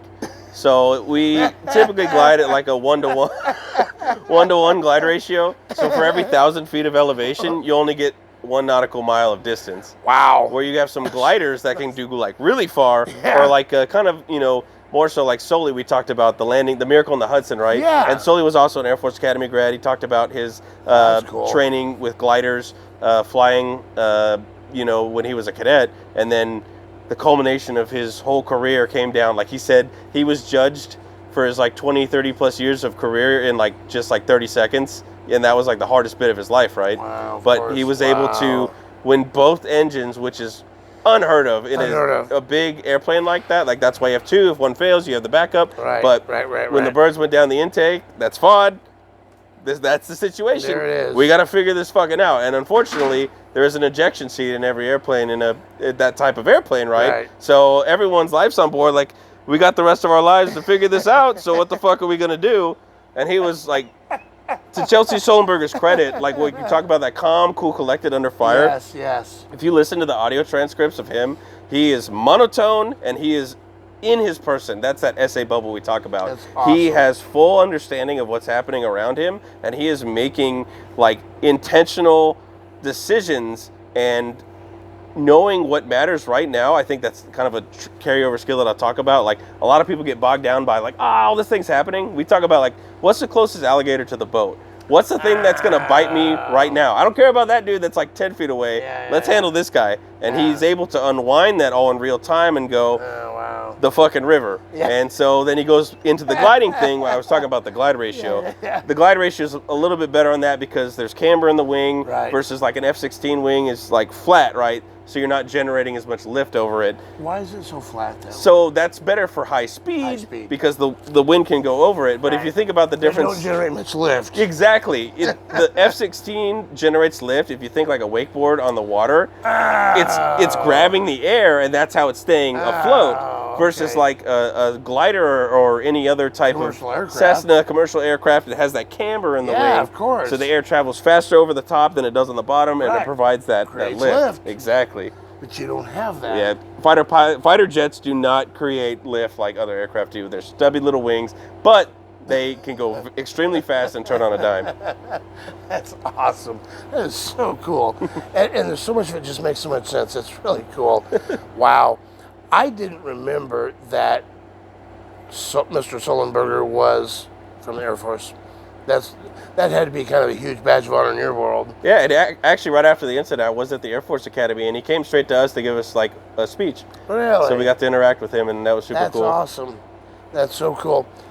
So he was calm and cool during I don't think I've heard even an inflection in his voice once. So I had heard about the movie, we'll move from aircraft to space, but that the Apollo 13 movie, that they interjected a lot of drama, human drama between the astronauts. And when I watched this video about reality versus the movie, like we talked about Top Gun, and the thing that I thought was amazing was they said there was none of that drama between us. that was what the director, I believe Ron Howard, put into the movie, so people want to watch Exactly. the damn thing. Because if it's portrayed as reality, you'll be asleep in about 30 seconds because you won't even know there's a problem. Exactly. They're so calm and cool, just exactly like what you said that Mr. Sullenberger was. We talk about like reality awesome. TV shows. Why do you watch a reality TV show? You want that drama. You want Right. your popcorn, and you're like, ooh, this Yeah. is spicy. Yeah. And you're watching this shit. But Yeah. in reality, like, you hope that when shit goes bad, a good trained professional is going to show zero emotion Right. and all logic at that time. Right. Like, we talk about we can unpack all this fucking bullshit and, oh my God, I just died later. That doesn't change you doing the things you need to do Right. to either save your life or not at the moment, right? Right, at that moment. That's awesome. That's really cool. God, that's awesome. And in your world, you only makes have a sense. few seconds to do it. I can't even imagine the reaction time when shit goes bad in something like this. Let me tell you my story. Yes, stories are tell you open. one. Let's hear it. All right. So this is a true story. I did not read this in a book or see it in a movie. I made the movie. So in, oh my God, 2004, I proposed to my bride, Robbie, at the starting line of Woodburn Drag Strip. It was really cool. Got her up there on this false pretense. She doesn't want to be in front of the camera. So I got her up there and proposed. It was really cool. We had a year to plan our wedding, at which time I showed you the video where I drove the fuel card to the wedding. The most epic wedding entrance ever. It was Legitimately, awesome. we talk about like tearing off something and being in a tux, and you did it. I did it. Yeah, I was in my fire suit in that car. I love it. It was awesome. It was awesome. Anyway, so, excuse me. So, I proposed to her, and now it was close to the time to get married, and we're at the last race of the year at Woodburn at this fall classic, they call it. It's one we were at a month ago at Woodburn. Have a good time. In that year, for whatever reason, they paired me up with the funny car, this guy next to me, who's a bucks up, really high dollar, super high performing. He's way up food chain and a nice guy, Brian Howe. Well, the reality is that a dragster goes quicker and faster than a funny car. It just does. So we've got a longer wheelbase, we don't have the body, we have, things work better. So I go, wow, I get to race Brian Howe. I can kick his ass because the dragster goes faster than a funny car. So I thought, this would be awesome. What could possibly go wrong? So I turned the knobs, the tuning knobs that I have available, and I turned them up a little. Like, let's really kick his ass. Yeah, well, this didn't go so well. So I go out there and stage against his funny car. He's got his motor revved up to 1,000,000 RPM like they do, and I'm leaving it dead idle. Light comes down, bah, I step on the throttle, and the thing picks up the front end because I've got it tuned up. Picks up the front end, and it starts to overpower the racetrack. When it does that, it either can just blaze the tires like you're just spinning on water, Yeah. or if you don't quite have enough to do that, it goes in what we call tire shake. Tire shake shakes the crap out of you. It'll break welds on the car. It'll break blood vessels in your eye. It is terrible. It'll knock the mags off the car into the ground. It's horrible. Unreal. It goes into tire shake, but the front end was in the air. Well, once it starts shaking, it loses traction. Once it loses traction, it slams the front end to the ground. Oh. And I had, at the time, to save weight, I had aluminum spindles on the front end, so it broke the left one right off. The wheel and tire are still attached to it, so that wheel and tire, I'm only going 100, 110 at the time. Only. That's it. The wheel and tire come off, and I can see them careening back at the windscreen, Oh, shit. which was way smaller at the time, and it glanced off that windscreen, and it just came that close to hitting me in the head. Okay, here's the funny part. I told you that story, tell you this story, as Ron White says. So I can go back and pull that run up on the computer that I showed you, that race pack, where I can see, here's the brake, here's the throttle, here's the motor, I can show you everything that happened. On that run, I can show you where the tire shakes, blah, tire goes like that. And then there's 1 second where I've lifted off the throttle and I haven't pulled the brake yet. During that 1 second, I'm thinking really quickly, wait a minute. If I put my foot back down, it'll pick the front end up, which it will, and it'll just keep front end, it'll be fine. And then in that same 1 second, I had the presence thought to go, wait a minute. At some point, I'm gonna have to lift. and I won't be going 110 anymore. They're going 250 or 60. Oh shit, that's bad. That's really bad. And all the time I'm seeing Brian start to pull out on me. So I go, son of a bitch, this shouldn't be happening. Then you go, oh God, I can't step back down on this thing, son of a bitch. And that's when I pulled the brake. Mm-hmm. But during that 1 second, all that crap's going through your brain. Yeah. Of what you could do. Decision time. Yeah. But you make the right decision. Yeah. And save yourself in the car. As you should. As you should. So I've got one wheel, the right one, which didn't want to keep it straight. It's turning right, and it wants to go left into the wall. I saved it. My bride, bless her heart, she starts, I shouldn't tell this part of the story. It's not relevant to the last part, but it is funny. I love you, Robbie. She starts running down the racetrack after me, and one of my crew guys, Keith, grabs her and goes, Robbie, we'll get there a lot quicker if you jump in the truck with us and go with us. So they get down there, and I'm just livid because I overtuned it, and I could have kicked his ass, and now I'm the dumbass out there with a broken race car. My God. So we hauled it back, and we put another spindle on it. They're steel now. Oh, yeah, I bet. Yeah. Anyway, and we actually made the next lap, but I didn't get to run him anymore. So that was my one window to kick his ass that I didn't get to take advantage of.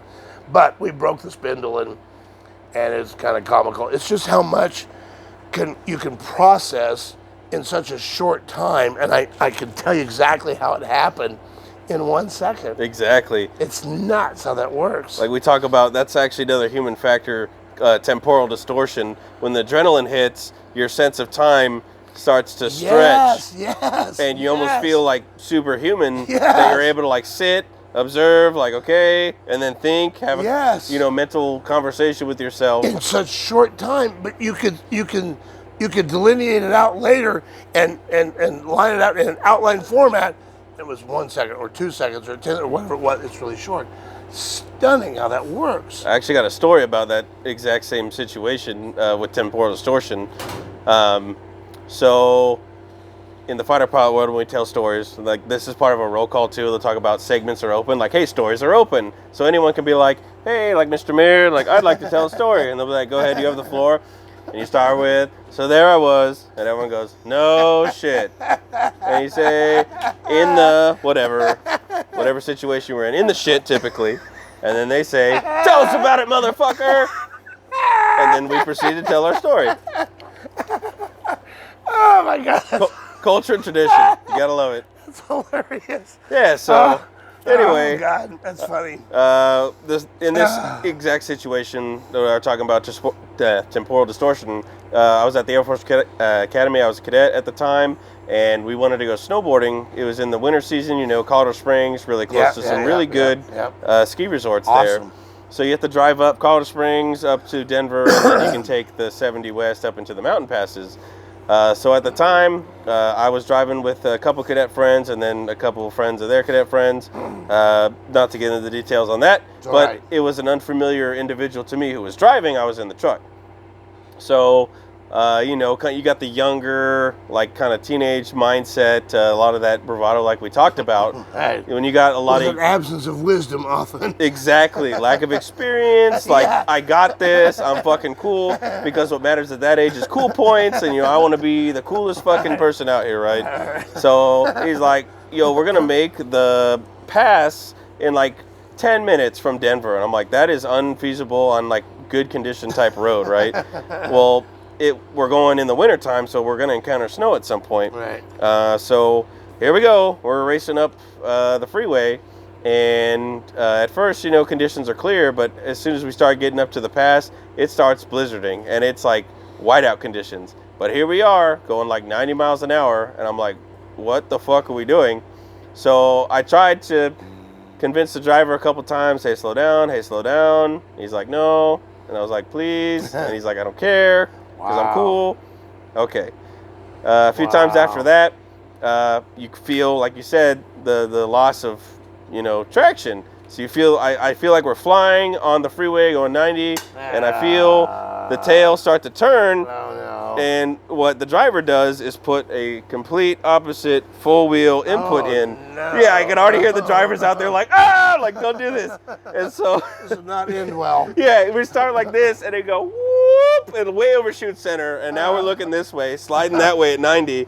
And like my brain knows all this snow and stuff is piling up in front of the tires, and I'm like, it's only going to be a matter of time before that turns into a doorstop. And so my dumb ass leans forward and goes, well, here we go, kids. As soon as I said that, boom, we fucking take off and just start fucking rolling around. And that's where the temporal distortion kicks in, because to this day, and that was way back in like 2011, like I have like 8K HD vision and everything like slowed the fuck down. Yes. And I remember being like strapped in and there's like shit flying and my head and body are rotating around it, but it's like staying in the center. And I'm like, that's fucking crazy. Like having these conversations with myself.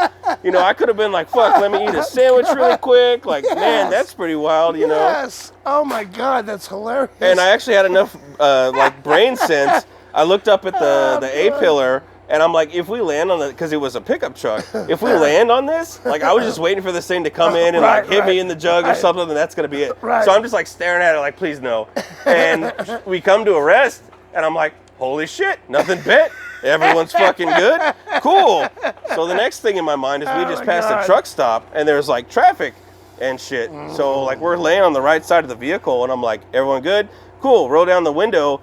Tell me if we're about to get hit by a semi. So like fucking, you know, it's fucking groundhog season. He picks his nug up out and he's like, no, we're out of traffic. And if you look at the picture of the accident, there was a bunch of snow in front of trees. So we got caught by a snowbank. But had that snowbank not been there, we might have eaten it in the fucking trees. Additionally, if you're familiar with that highway, there's a bunch of guardrails with like fall to your death type shit. So we luckily didn't encounter that because that was another thought in the back of my mind. But to think of all these thoughts in that, you know, few seconds where we had gone tumbling, that temporal distortion, everything slows down and you really can remember that. And the result of that story was I was a crash test dummy for a Toyota Tacoma. So hats off to Toyota Tacoma. That is a safe fucking truck. Because we got out, pushed it back onto all fours, piled in, drove, and went fucking snowboarding. Are you kidding? No, you can't even make that shit up. And the best part is, we're on the lift, and people are like, oh man, did you see that wipeout on the freeway? And I was like, yeah, I did, because I was fucking in it. And they're like, what, you're here? And I was like, I didn't survive not to go snowboarding. Oh my God, that's hilarious. That's awesome. What a great story. Fuck yeah. The thing is so awesome.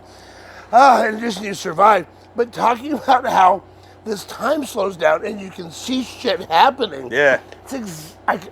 It was a long time ago, and I can still see it in my mind's eye identically. And this 1 second, it all slows down to what I could do. That, hey, I can step back down a little bit in front of it. This would be great. And I would convince myself, that'll work. Check the box, moving on. And then reality sets in. Oh, shit. Oh. Wait a minute. Time out. But to have all that happen, I've just never heard it described that way. Yeah. We don't have the cool words to describe this shit that you guys do. That's really cool. Oh, my God, that's hilarious. Yeah, man. Oh, very funny, very funny. Oh, my gosh. Oh, this has been absolutely awesome. I could talk to you all night. This is so cool. Yeah, same. What else do we need to cover about your world that you want to make sure folks know? 'Cause Yeah, I can't. Most everybody else, I can fill in the blanks. I can't do that here. I can't do jack here.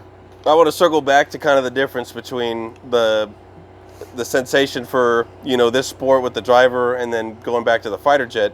So when I fly by the track and I look down at y'all and I'm like, man, that's pretty cool. And that's what I'm thinking. And you're looking up like, man, that's pretty cool. But you got to like take yourself out of yourself and put yourself into the situation of the other person and realize, you know, what's kind of happening.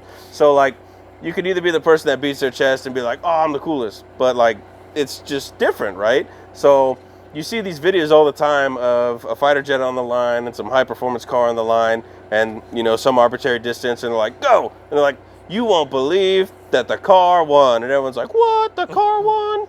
Yeah. Because you think about the difference of power delivery, right? like the way that a fighter, or the way that any sort of jet engine works, is it's got to blow, you know, all that thrust through the engine. So if you're starting from a standstill, it takes a while to get going. Right. Where with these things, like this is the pinnacle of acceleration. Right. There's nothing else that can put power into tires and into the dirt and get you going like this thing. Right. So that being said, and we've seen it proven on YouTube videos, like in the drag community, you guys are fucking moving like unreal. So hats off to y'all for doing that shit, because that's fucking crazy. It's cool. The fighter pilot retort to that is, high speed is high speed, right? So if you get going at your highest speed at the starting line, and I get going at my highest speed at the starting line, maybe it's a fair race, and I guarantee who's going to win that thing. So, yeah. Kick your ass. And I'll probably melt all the paint off your cars that are going by, fucker. So it's just different, but like high performance machines, absolutely incredible what y'all do. We were talking about how we could not take this car over to the runway where you all take off and land and run it against anything. We wouldn't go anywhere at all, because what a lot of folks who watch this casually don't understand is the racing surface is perfectly flat, incredibly clean, has rubber ground into it from all these other cars that they prep and prep and prep and prep with these tractors that do it all just right. Then is when they come out and apply we used to call it VHT, very high traction. It's liquid glue. So they spray out from these weed sprayers, spray all this glue on the tractor that's cut with methanol. The methanol evaporates off, leaving the glue. You know how we know it's there? Because when you walk, swear to God, if you don't tie your tennis shoes really tight, they'll be right there when you walk, and you'll be out of them in your socks. And those will be stuck to the track. Now you be barefoot. Swear to God, it happens. It is as you walk. But that's the only way you can accelerate these cars like that. So if we took them over to your deal, we wouldn't go anywhere. Yeah. So horsepower is irrelevant. We just blaze the tires. Well, that doesn't prove much. Got to have that traction. You got to have the traction. So it is set up for what it does in the world in which we operate. Yeah. Like yours is set up for what it does in the world in which you operate. And that world, freaking king, and it's awesome. It's just absolutely awesome. It's fun. Another thing that we're talking about is the type of acceleration, right? So you talk about G's, the G-force, that's what the fighter pilot always wants to talk about, but you're going to experience some G-forces in this thing too, right? It's just different types. So the power that you get delivered to the wheels, you're getting this type of acceleration forward, so the sensation to the operator is going to be being pushed back. When you step on in the car, you get that pin back into your seat. I can only imagine what these types the air out of your lungs. Exactly, like you can't even breathe. Well, similarly but different with this type of aircraft, the G-forces don't come from accelerating forward. A lot of people might think like afterburner fast, but that's not going to pin you back in your seat when you light the afterburner. Like, yeah, you'll feel it, but it's not like this type of forward acceleration. The acceleration comes from the fact when you're trying to turn. So you think like you've been on a roller coaster and you hit a turn, your body's going forward, but the coaster wants to go a different direction, so it pushes you down into the seat. And that's where our G-forces come from. Now, the F-16 likes to brag because it is the highest G aircraft that's ever been designed. We can pull 9 times the force of gravity, 9 Gs. We like to brag about it. Not most fighter jets pull like 7, 7.5. And we let them know that we do 9. Oh my God! And you can survive that and stay alert or awake. Exactly. Because isn't that kind of the point? Yes, yes, and it's very easy. Like you've seen in once again going back to the new Top Gun movie, that dude he like blacks out. And Maverick's like, I gotta go get him. Which I don't know what you're gonna do if someone's blacked out. You're gonna be like, don't die, like high-speed cheerleader as he impacts the ground. Which the F-16 is also called the lawn dart because that's happened unfortunately so many times. People pass out and just hit the ground. But that would be bad. Yeah, but there's actually a cool technology. This kind of a sidebar now. Stories and stories, right? Oh, my God. They developed the Anti-Ground Collision Avoidance System, or AGCAS, more acronyms, where the computer actually knows where all the terrain is and where the jet is. And if it senses that you're going to impact, the jet says, fuck you, I'm living, and it takes over, and it levels the jet out. Oh, my word. Yeah. That's awesome. Does it work? Oh, it works like a champ. Wow. And it was in response to all the F-16 pilots when they were just getting into the jet doing their high G, like dogfighting 9G maneuvers. They weren't used to that environment and they would black out sometimes. And when you're full afterburner in the turn is where you're going to start the 9G maneuver. and if you black out, you're gonna start to ease the turn. The nose is gonna go down, but you're in full power. That'd be so bad. now you're fucking accelerating at the ground, and if you wake up, you'd be like, fuck, like pulling back on the stick, like trying to bend the fucking wings off this thing, trying to save your life. Unfortunately, not everyone made it back. But with the system, prevented that. So that's pretty fucking cool. That is. But Awesomely cool. going back to the G-forces and stuff, yeah, it just, if you've ever been on a roller coaster, you've probably pulled in the region of somewhere like 4 Gs to kind of put things into perspective. I think you said, what was the launch G that the driver experiences? We should pull 4 on the launch, and then 5 seconds later, -5 Gs when the chute's deployed. But it's all forward and then backward. Yeah, so it's kind of hard. Like we talked about, you can't really explain to people like what the physiology is like unless you do it. I can't tell you what 9 Gs feels like, and people would be like, oh, okay, you know what I mean? We were describing that, and my analogy, my metaphor was, if you got somebody that's been blind from birth, taking him out to the Pacific Ocean, and describing it as big, deep, and blue, doesn't do much. Yeah. There's no frame of reference. So what frame of reference can I have for 9 friggin' Gs? Yeah. There is none. Not a lot of people have it. No. So you can't explain it. Like you can't explain what it's like to drive this. You gotta do it. Yeah, like I said, the acceleration off the line, mind-blowing. Yeah, and making the right decisions. I could sit you here and say, pull fuel levers on and take our foot off the clutch and brake and throttle and all this crap. It's pretty easy here. Put you in there, in the fire suit, with it running, with somebody in the lane, with you on the Jumbotron up there. Yep. They're advertising everything you screw up. Hey, look at me. Exactly.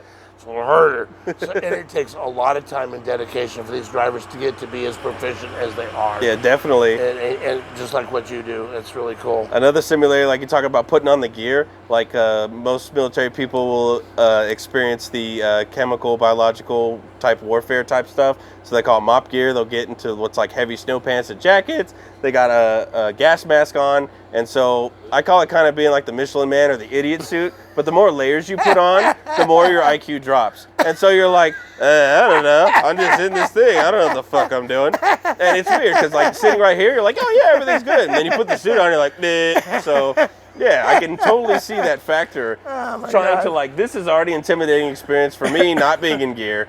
Putting on all the gear and trying to manage everything, you're like, yeah, it's a lot to overcome for sure. I respect that. As I do with this, couldn't begin to do that. There are aircraft that have 2 pilots that are normal. That's the normal deal. And I don't know why they would build one way or the other. I don't know anything about this stuff. But you're kind of all in. Yeah. And there's differences too. Like you think about the commercial airplanes, and I think about this a lot as well, especially in a lot of recent events. Like I'm not sure if you heard in the news where that dude like just tried to turn off the engines randomly. I heard that. And that's a great redundancy feature if you have a pilot and a co-pilot. Yeah. If one person decides they want to do something stupid, the other person's there to be like, no, they get a say. You know what I mean? Right. And in this case, it was a third party. Right. So having that redundancy is nice. Right. At the same time, more from a tactical perspective, we have like the F-18 2-seater, we have the F-15 2-seater. It's more brain power in the sense of the pilot is up front maneuvering the aircraft, so there's someone dedicated in the back to think about more tactical things, weapons, all that kind of stuff. But that being said, like there also is a single seat variant as well. We're also a multi-role airplane, so you think about the different types of fighter jets and what they do. Some are meant for air-to-air, like the F-22 is purely just meant to take out other airplanes for the vast part, and they're really good at it. Right. Where you think of like the A-10, very good at ground attack. Right. The Army and ground pounders love that thing. The 30 Mike cannon is ridiculous. It turns everything to Swiss cheese. But you know, it doesn't go very fast. It doesn't turn very good. And it ain't real pretty either. And and it's got a A9 on it, but it's not meant for like long range, like air-to-air targeting. Right. So the F-16 is kind of that sweet spot in the middle where we say we're multi-role. Where you can see here we got air-to-air munitions, but we can also carry bombs, so we can ingress the target area, fight our way in air-to-air, and then drop bombs and get out. We like to call ourselves the jack of all trades, master of none, right. Because we have so many different types of mission sets to be proficient at, where some MDSs, this is like, I just do air-to-air, and they're like really fucking good at that shit. But then we're always like moving into different things, like today's bombing, today's, you know what I mean, air-to-air stuff. So it's a lot to keep track of, especially for one individual to try to build that SA bubble, and I think that was a conversation we missed on. So the SA bubble, the situation awareness bubble, you're driving along and you're like, hey, I'm just flying this airplane, like I'm breathing, but I don't know what's happening, and this airplane's flying me. And then you grow it a little bit, and now you're like, okay, I'm flying this jet, cool, like I'm comfortable with that, but like, fuck, where'd that tower come from? Like, you're not outside the jet yet, and you start to build this SA bubble even more, and now you're like, okay, I'm flying, and I'm seeing things outside, and that's pretty cool. And then the military is like, cool, well, you're not going to go to war by yourself, so like, here's another airplane. So you're like, fuck, there's another guy out there that you're like flying information with, and that's pretty crazy. But like, while also still looking at the other world, and like, man, that's cool. And then they're like, well, actually, we typically employ in 4 ships. So you had 2 more, and so you become a 4-ship flight lead, and you're like flying and doing all the things, but then you're in the mind of your other 3 wingmen, like, hey, you should be here doing this and that, and you're all kind of working together as a team. But we just typically don't send 4 people to war, so then you might be an 8-ship. So now you double that, and now you're like thinking of what the 8-ship's doing. And then maybe that's like kind of a package element, and then it just gets bigger, and 12, and 16, and so forth. And that's where the mission commander is like the one flying guy who's the quarterback for the whole motherfucker, right?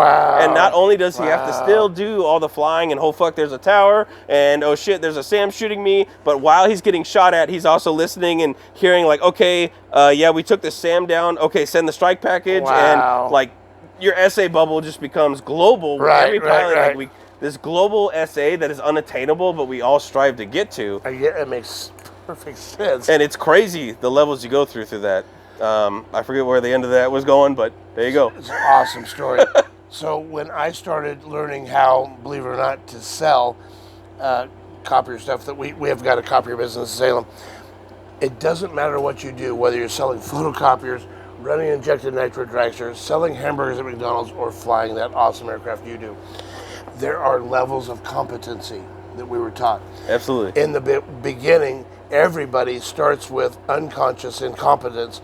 That's where you don't even know that you don't even know what the hell you're doing. Exactly. Okay? Exactly. That's a very scary place to be, by the way. But ignorance is bliss. So you're like, woohoo, yeah, I'm nailing it. Where you feel like you're the most competent because you don't realize how much you don't know. Exactly. Then the next level is called conscious incompetence, where you become keenly aware, holy shit, I don't have a clue what I'm doing in this. That's a scary, like, realization, shock and all. Like, oh my God, I was doing that for how many years and I'm alive? Right, exactly. So the problem is that with conscious competence is the only place that training can begin.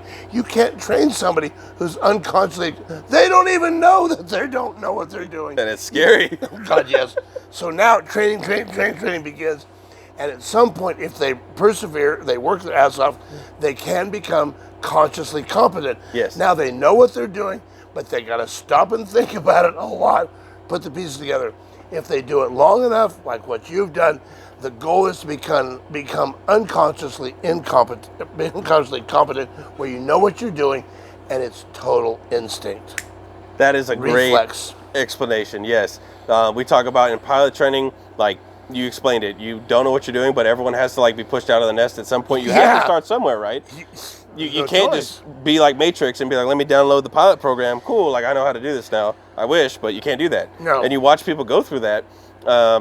But to get to the point where you graduate pilot training and you get wings, they're like, yay, congrats for, at least in the fighter pilot world, like you know how to move your airplane from point A to point B. Now quit celebrating, because that's 10% of the 90% of tactics that you need to know. Right. The 10% is the flying. That should be like breathing. Right. And so you get to those habit patterns and instincts, and I don't even think about the point A to point B anymore. All my mindset is into the tactical bit. Okay, so now that we've gotten to this unconscious competence, we're total instinct.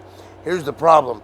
The moment that you're promoted from front desk to chief burger flipper at McDonald's, or from copier salesman to sales manager, or from, I don't know what your titles are in your world, or from here, you're going to go from chief clutch guy to car chief, right, Chris? That's the way it works, right, Derbs?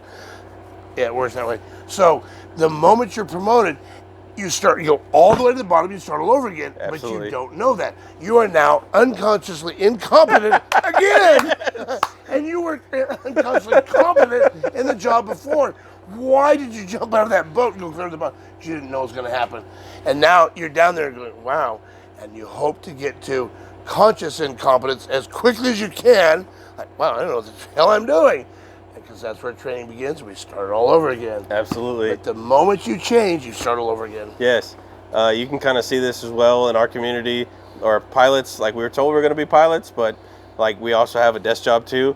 So that's kind of interesting to see. Like we're supposed to be the masters and technicians of our aircraft, but also we have other additional duties as well. And so we will get moved from those different realms and put into different realms like pretty frequently. So you might just master what you're doing in this office job, and then you get moved into another one. And like you said, you start at the bottom, got to figure it out. You also see kind of the same thing with leadership theory, where you have a boss that's been with the team for 3 years, and then every 3 years-ish with officers, they typically move us to a different place. So now a new boss comes in, and the team is used to working in one way, the new boss isn't used to the team, and so it's this learning between, hey, there's a new guy, but like how do we do things, and how does he want to do things, and how do we, and so like they always tell us if you show up to a new job as the boss, like don't rock the boat for like the first month. Right. Just kind of like see how it goes. Right. And then you can start figuring it out. Yeah. How to navigate through that. That makes perfect sense. That's awesome. What does your bride think about what you do for a living? Is she ever concerned about you coming home? Yeah, I would say there's the normal understanding of the dangers that are inherent to operating high performance machines, like you're aware. But she also did her time in the military, so she has that kind of cool, calm, and collected mentality as well. So she's not going to be overly concerned about things, and she's been around the community enough to know how we operate. We try to operate as safe as possible. We're not trying to do any cowboy shit. You know, we're trying to just get the job done, and at the end of the day, come home to the wife and kids, right? So I think she has confidence in the fact that things are going to go well.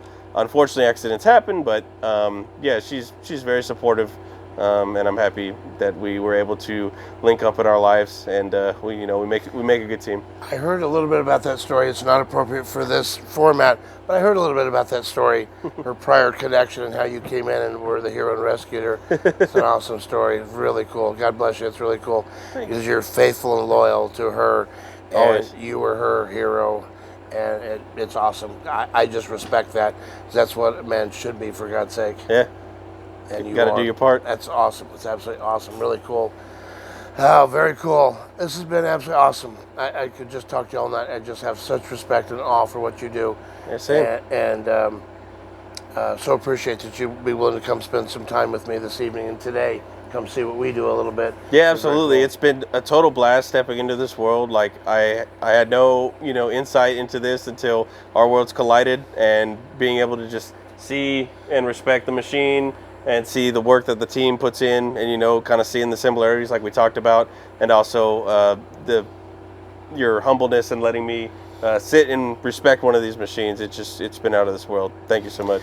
Thank you, Devon. I was telling Robbie earlier, we got back from that run and we went up to water the dogs. There's so damn much asphalt here. There's no place to take your dogs to pee, for God's sake. So you go way the hell up there to find this little patch of gravel. Anyway, I digress. But I was on the way up there, I said, God, he's so cool because he's so humble. In our world, we've got a handful of driver team owners that are at the upper echelon of the upper echelon. In our world, John Force is one of those. So I said, John Force can be arrogant because he's that damn good. And what would you say? Yeah, you're right, you're that good. I said, Devon's kind of like that. I mean, what the hell do you say? God's sake, he flies that. I said, and yet he's humble, and he's been so kind and respectful. And I really admire that and appreciate that about you from the depths of my heart. I think it's wonderful. And it really allows me to identify with you and feel a real connection. And I really am grateful for that. Yeah, me too. Thank you so much. It's been awesome. So we'll probably wrap her up here unless you got something else you want to share. I'm wide open. Otherwise, I say thank you. Thank you to your bride for allowing us to do this. Thank you, Kaylin. Appreciate it very much. And thank you guys for hanging out with us for this time and learning along with me, because there's a lot I didn't know a thing about, especially that booze you brought. Oh my God. Nobody's going to top that. That's awesome. If you ever encounter a fighter pilot in casual, you know them in their life, all you got to do is say, I'm going to buy you a drink, and they're going to tell you a story, and they'll bring you into the fold, I promise you. That's You're going to have a good time. And then for my sign-off, once again, not only to you, sir, Gregg team, Gregg Racing, but everyone in the drag team as well. Like, I understand as the operator of my machine that a lot of people bleed on the machine like I don't, and I have a lot of respect for the people that put the time and effort in, and I know it's a community, and like to the drivers as well, putting your life on the line and really being able to command under pressure. Like I said, the communities are tight in between like what I do in the fighter pod community and the drag community, so you know, hats off to you guys, respect, and keep doing what you're doing. Be safe out there. That's awesome. Devon, thank you so much. It's been fantastic. I've thoroughly enjoyed this. Thank you. Thank you. All right. Hell was wrong with that? That's kind of fun, huh? Yeah, that's cool. God, we should do this again. Yeah. Bring some more booze. Hey.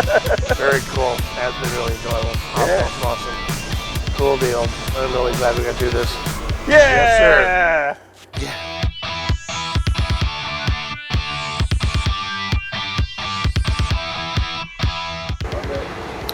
Here at the strip at Las Vegas, for us, the real strip, which is the drag strip out at Las Vegas Motor Speedway. And we're here running the car this weekend and have the awesome privilege of doing one of my Cool Kids Club podcasts with Major Devon Dettloff. And this sumbitch is a badass because he gets to fly these F-16s that we hear thundering over us all day long and all night long. Like, you guys don't respect business hours at all, I've noticed. Absolutely not. Not at all. Yeah. Anyway, these aircraft are stunningly incredible.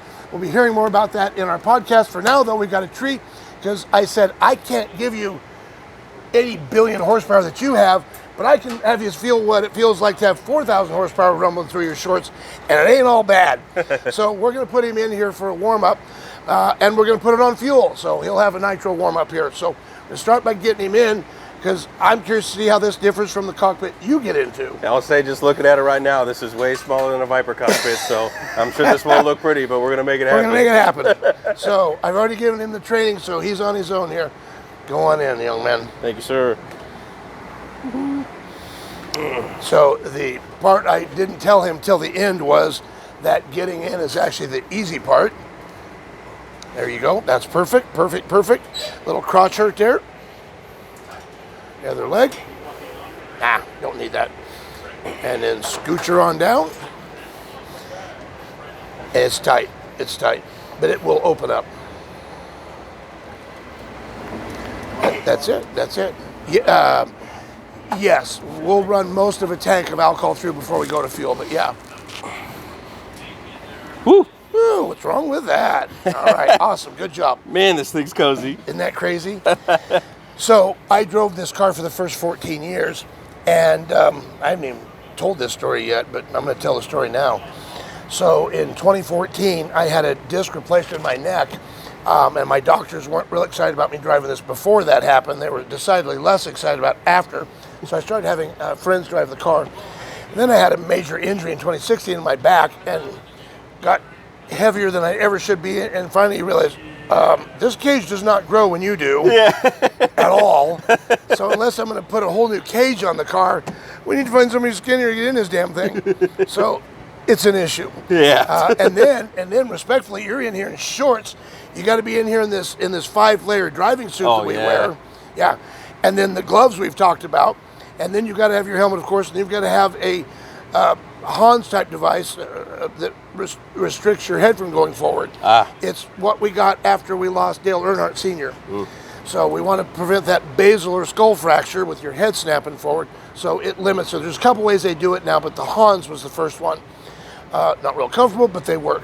So yeah, we got all that crap on. And then, yeah, go ahead and knock yourself out. Be comfortable, right? Yeah, God, this sucks. So I'm going to give him a bit of a cockpit orientation here, put the steering wheel back on. If I can make it go on here. My old guy glasses on.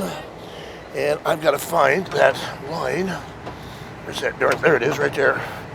So that's got a home position. Then it goes on. Okay, let me get you oriented here. This is Trevor's talk button. All right. And so we're not going to use it, but I'll just show you. So that he would normally have Velcroed right there. And we have radios, of course, in the car. So that's what that's for. We took it off just to get the steering wheel off. So here's what we're looking at. On the left-hand side, you've got your fuel levers. Those control the fuel pump. There's only one pump, not two, but we've got two different valves to get rid of fuel. So the way it works is that is off, and then this is on, and what we would call high side. We refer to it as that because we have a low side. So nitro, as we talked just a little bit about earlier today, is a load-sensitive fuel. So you've got to match the load or resistance that's against the motor with the amount of fuel you put in it. So when you start it and you're just cackling along on nitro, it don't take all that much. So we trim her on out. So we'll go to fuel, turn it on, and we trim it out. And we watch the pressure on this gauge, the gallons on this gauge, and I'll trim it, okay? When you're gonna do a burnout, you've got a little bit of load, so you need a little more fuel. So Trevor knows to put that fuel pressure gauge here. There's an orange line that Trevor's got taped on this gauge. So he'll pull it till it comes to that line. So that is what I've always taught my drivers is position 2 for the burnout. We got little fuel, little load, we're ready.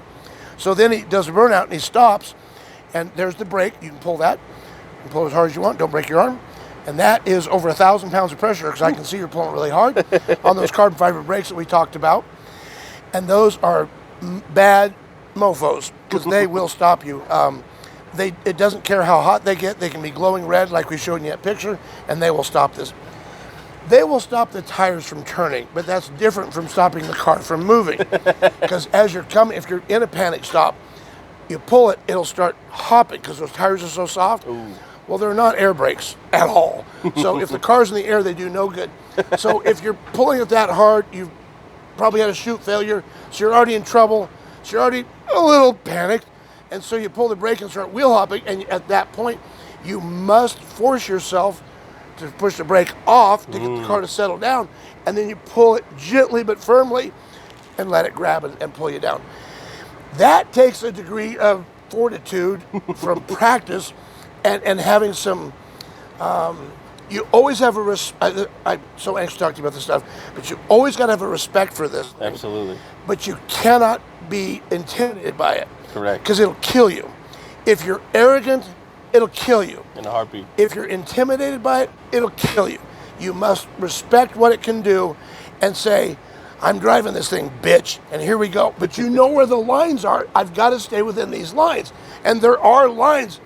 It's not my rules, it's God's rules of physics, and we don't break them, you're only broken by them. Absolutely. Right? So I presume that's the same in your world, that I can't wait to hear about. Absolutely. So, fuel. So he does his burnout, he backs up. Well, to back up, we're just rolling backwards. We don't need as much fuel. So he trims it back some more. Why does it matter? Well, because we've refrigerated the fuel through that chiller right there, or its spare right there, and we can chill it to 50 degrees. And it does improve how the car runs. Won't get technical how, but it does improve how the car runs. The problem is, if you're putting in way more nitro than you need through that motor, that cold fuel pulls all the heat out of the motor. So now when you go to the starting line, your motor's stone cold. So when you hit the throttle, it will act like the choke is on because it's not warm enough to burn the fuel. So now, and it will warm up, and about a second, half, 2 seconds in, it'll start running great. Well, it's all over with shouting by then. It don't matter anymore because it's been such a toad off the line. So it's important that we trim. So now that he's done backing up for the burnout and it's time to stage the car, you've got the clutch on your left side. You should be able to find that pedal. Yeah, it's hard to get your foot on it. It's really hard. There it is. Okay, and you can push that to the floor. It doesn't feel like much. No. There's not much there. Okay, then this is the reverser lever. So we're in forward gear right now. Clutch is in. We go to reverse gear. And then we go back to forward gear, okay? This is not like any passenger car where you've got synchros. There are none. So you have to be going 0.00 miles an hour when you go from forward to reverse, reverse forward. There's no synchros. You'll rip the teeth right off. We have a spare reverser. We really don't want to use it for that. So that's the way it works. So anyway, he goes back to forward gear and has hand on the brake. Those are the parachutes. He deploys them manually. He can get his hand behind it and deploy manually. That is a pneumatic button that will use that bimba piston right there and pull them pneumatically. Got it. We have that also, you notice, on the fuel, because a few years ago we lost a great man, a good driver, and the car was not in control because he was unconscious. High-speed crash, terribly tragic. Yikes. So we realized we needed the ability to shut the car off if the driver could not. So in that command module we talked about, the owner, Dave Leahy, a really smart guy, built in a safety box function. So if poop happens, okay, or if the driver hits the oh poop switch, okay, then it will do three things. It'll throw that, throw the parachutes. It'll throw that, shut the fuel off, and it will shut the ignition off. So it shuts the car down and starts stopping it with the parachutes. So none of that requires the driver. Also, once you can be on a great run and pass the finish line, you've got about 400 feet to do those functions yourself, or the radio receiver on the car will pick up the signal that you drive by. It'll do all that crap for you. Safety. It is. The problem, I prefer my driver to control that crap. Don't be lazy and let the safety box do it. Yep. So the challenge is, at speed, when you're going 260, 270, you're covering a football field every 1 second. Yeah. So 400 feet sounds like a long ways. No. Yeah, it's just over a second. Yeah. You cover a lot of real estate pretty quickly. So stuff happens pretty fast in here. It's wild. It is pretty cool. So you can certainly turn the wheel and see, in a dragster, if you have to move the wheel much more than that, you'd better get out of it and save it for another lap. Yeah. Because it's like a dart. The heavy end wants to go first. It'll swap in. In a funny car, a short wheelbase funny car, you'll lock wrists trying to keep the front end in front of the back end. Crazy, and totally different driving style.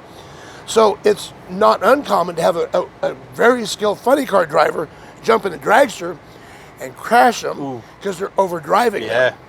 And so they gotta learn. It's pretty crazy. This is the race pack computer. I'm going to give you a signal, so I'm going to reach in here when it's time, and I'm going to give you that signal. Okay. And that means you're supposed to turn those two switches on. Okay. So let's practice.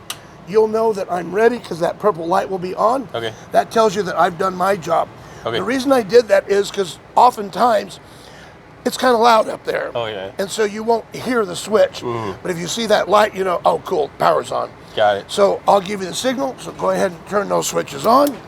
And you're going to hear some popping, and that's the air that this device is controlling, air CO2.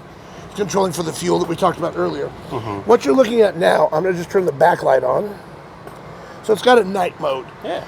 So what you're looking at now is the temperature of the fuel, and that's way more than we run it, but it's just sitting here now, so it's 70 degrees. And that's the gallons per minute going through the motor on nitro. Tachometer, that's the battery level. Run time, and I don't remember what that is. Then we've got 3 more screens, so we can change and show ignition timing. We can change to another screen and show EGTs, exhaust. It's got all kinds of cool stuff it'll show. We'll stick with this screen. But that's what you're going to do, is turn those switches on. And then after the car shuts off, you turn them back off. So go ahead and shut them off for now. So the other thing we're going to do is, when we start this in just a moment, we're going to start it on methanol. We never start these on nitro. It's not safe. This motor is a big bomb, and there's, like we just talked about, the rules of physics. You got to stay within the line. So we've learned we start them on alcohol, and once they're running, then it's time. Then we'll switch it over to nitro. So what I'm going to do is have you turn the nitro on, and I'm going to give you the signal. So the signal to turn the switches on is that. The signal that it's time to go to fuel, nitro, is I'm going to give you a signal to do this. That's to pull these levers back. Got it. So you're going to take those levers, and I want you to pull them all the way back, and then you're going to push them back and watch this gauge, and I want you to try to get that needle to be around where that orange line is. Okay. Okay, that's your goal. Sounds good. And we'll be on fuel. We'll do that for a little while, and then we're going to shut the nitro off. So I'm going to give it a signal. Let's push the levers forward, and I will be going back to alcohol to purge the nitro out, and we'll do some shit back there, and that'll be it. Awesome. So that's the plan. Right now, we've just serviced the car from second qualifying hit, ready for tomorrow mornings.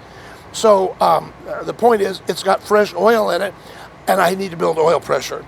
So that's the first thing we'll do, is we're just turn the motor over for a while to build oil pressure. Got it. So here we go with that. And of course, we don't have any ignition on. We wouldn't want that. We're just going to spin her over here. So here we go. Good luck to us all. It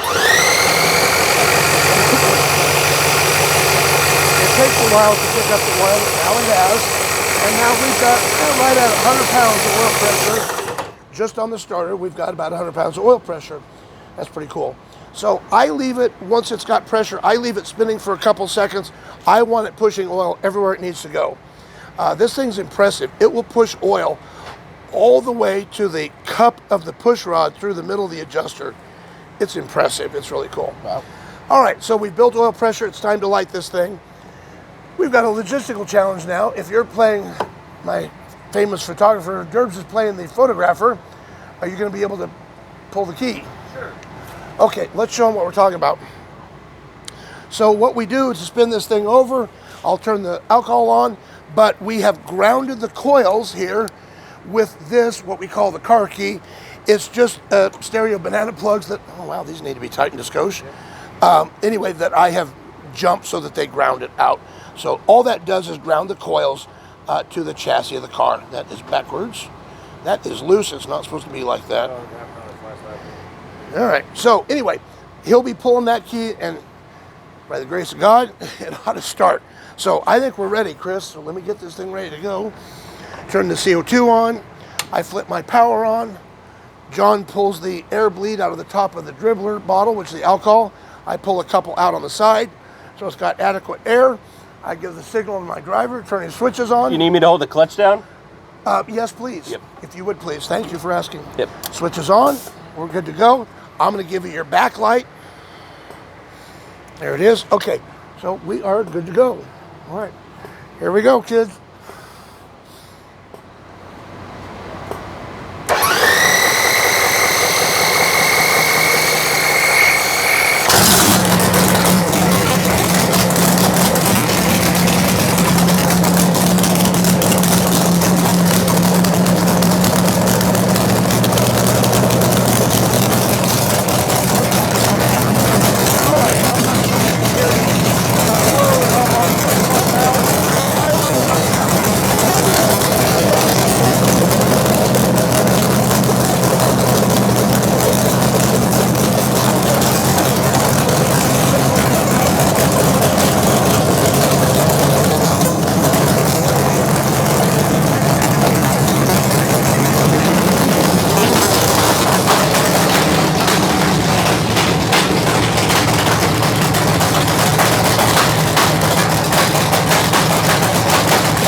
And there it is. We did it. Woo! Yay! Good job, Major. Good job. Fucking wild. Isn't that cool? Yeah. What is wrong with that? Thanks. Yeah. That All is right. cool. Isn't that awesome? Oh yeah. Wow. That is something else. I wish I could have you be able to hit the throttle. Yeah. It's just unreal when this thing will accelerate from 0 to 80 miles an hour in 1 second. It pulls the air out of your lungs. Like, ugh, when it's pulling hard, it's unreal. If you're new at it, your body, yeah, that's nitro. And we got the fan on too. Pretty much CS gas. Yeah, that's So- potent. If you're new at it, what happens is your body is physically down track a long ways and your brain's back at the starting line going, what the hell just happened? Oh, I bet. And it takes a while to get acclimated before your brain and body are connected, and wherever you're at on the track, you're present and aware of what's going on. Trevor's great at that now. He knows where he's at. Pick out that photographer and we're gonna have that for lunch, whatever he does. But it takes a while. It just takes a while. So that's it. Yeah, that's something else. I'm glad you enjoyed it. Yeah, thank you so much. Oh, absolutely. So they're going to windmill the motor to make it safe, and I'm going to try to get you out of this thing. Keeping in mind, Need me to turn these switches? yes, shut them off. There we go. And we'll get that out of your way because it does make it easier. So the way to get out, I'm going to give you the trick. If you come out square, you're never going to get out. It's not wide enough. So if you'll tuck a shoulder and rotate out, come out diagonally, it's way easier. Got it. Yeah, thank Okay. you. So now, these are called the get out bars, and that's what you use to lift your arse up because you don't have the leverage because your feet are way out there. Yep. So that's really hard. So you got to lift your arse up, and you're going to get bruised there and there. Cool. That's what happens. Let's go. So you got to, but don't pull on that. There Sorry. you go. Come on out. That's it. You're doing it. You're doing it. And then push yourself back with your feet just like that. You're doing it. You're through the hard part. Squirm it out. Yeah, woo. You did it. You make it look easy. Oh my God. That is awesome. Isn't that cool? So when you're ready, you can jump out onto that. I'm really glad we got to do this with you, Devon. Yeah, thank you so much. So cool. There you go. Cool. So while he's doing that, John is over here getting the motor ready to make safe. We have to windmill it. Nitromethane does not need spark to ignite. It needs two things, heat and compression. Well, the motor's warm, and if we got spark plugs in it, it can make compression. And it is a bomb, and we have to make it safe. To do that, we windmill it, we spin it over the starter, but not until we've got two people saying, I've got 8 holes, I've got 8 holes. All the plugs are out on each side. So we've got 16 spark plugs, and then they'll spin it over and blow the nitro out. So John will do that here in a couple of moments, and I'll let him keep going on that process. For now, we're going to transition and start talking podcast stuff. How was that? Yeah, that's life-changing. That is a lot of horsepower behind you. That's awesome. Really glad we got to do that. Yeah, thank you so much. Absolutely. All right, here we go.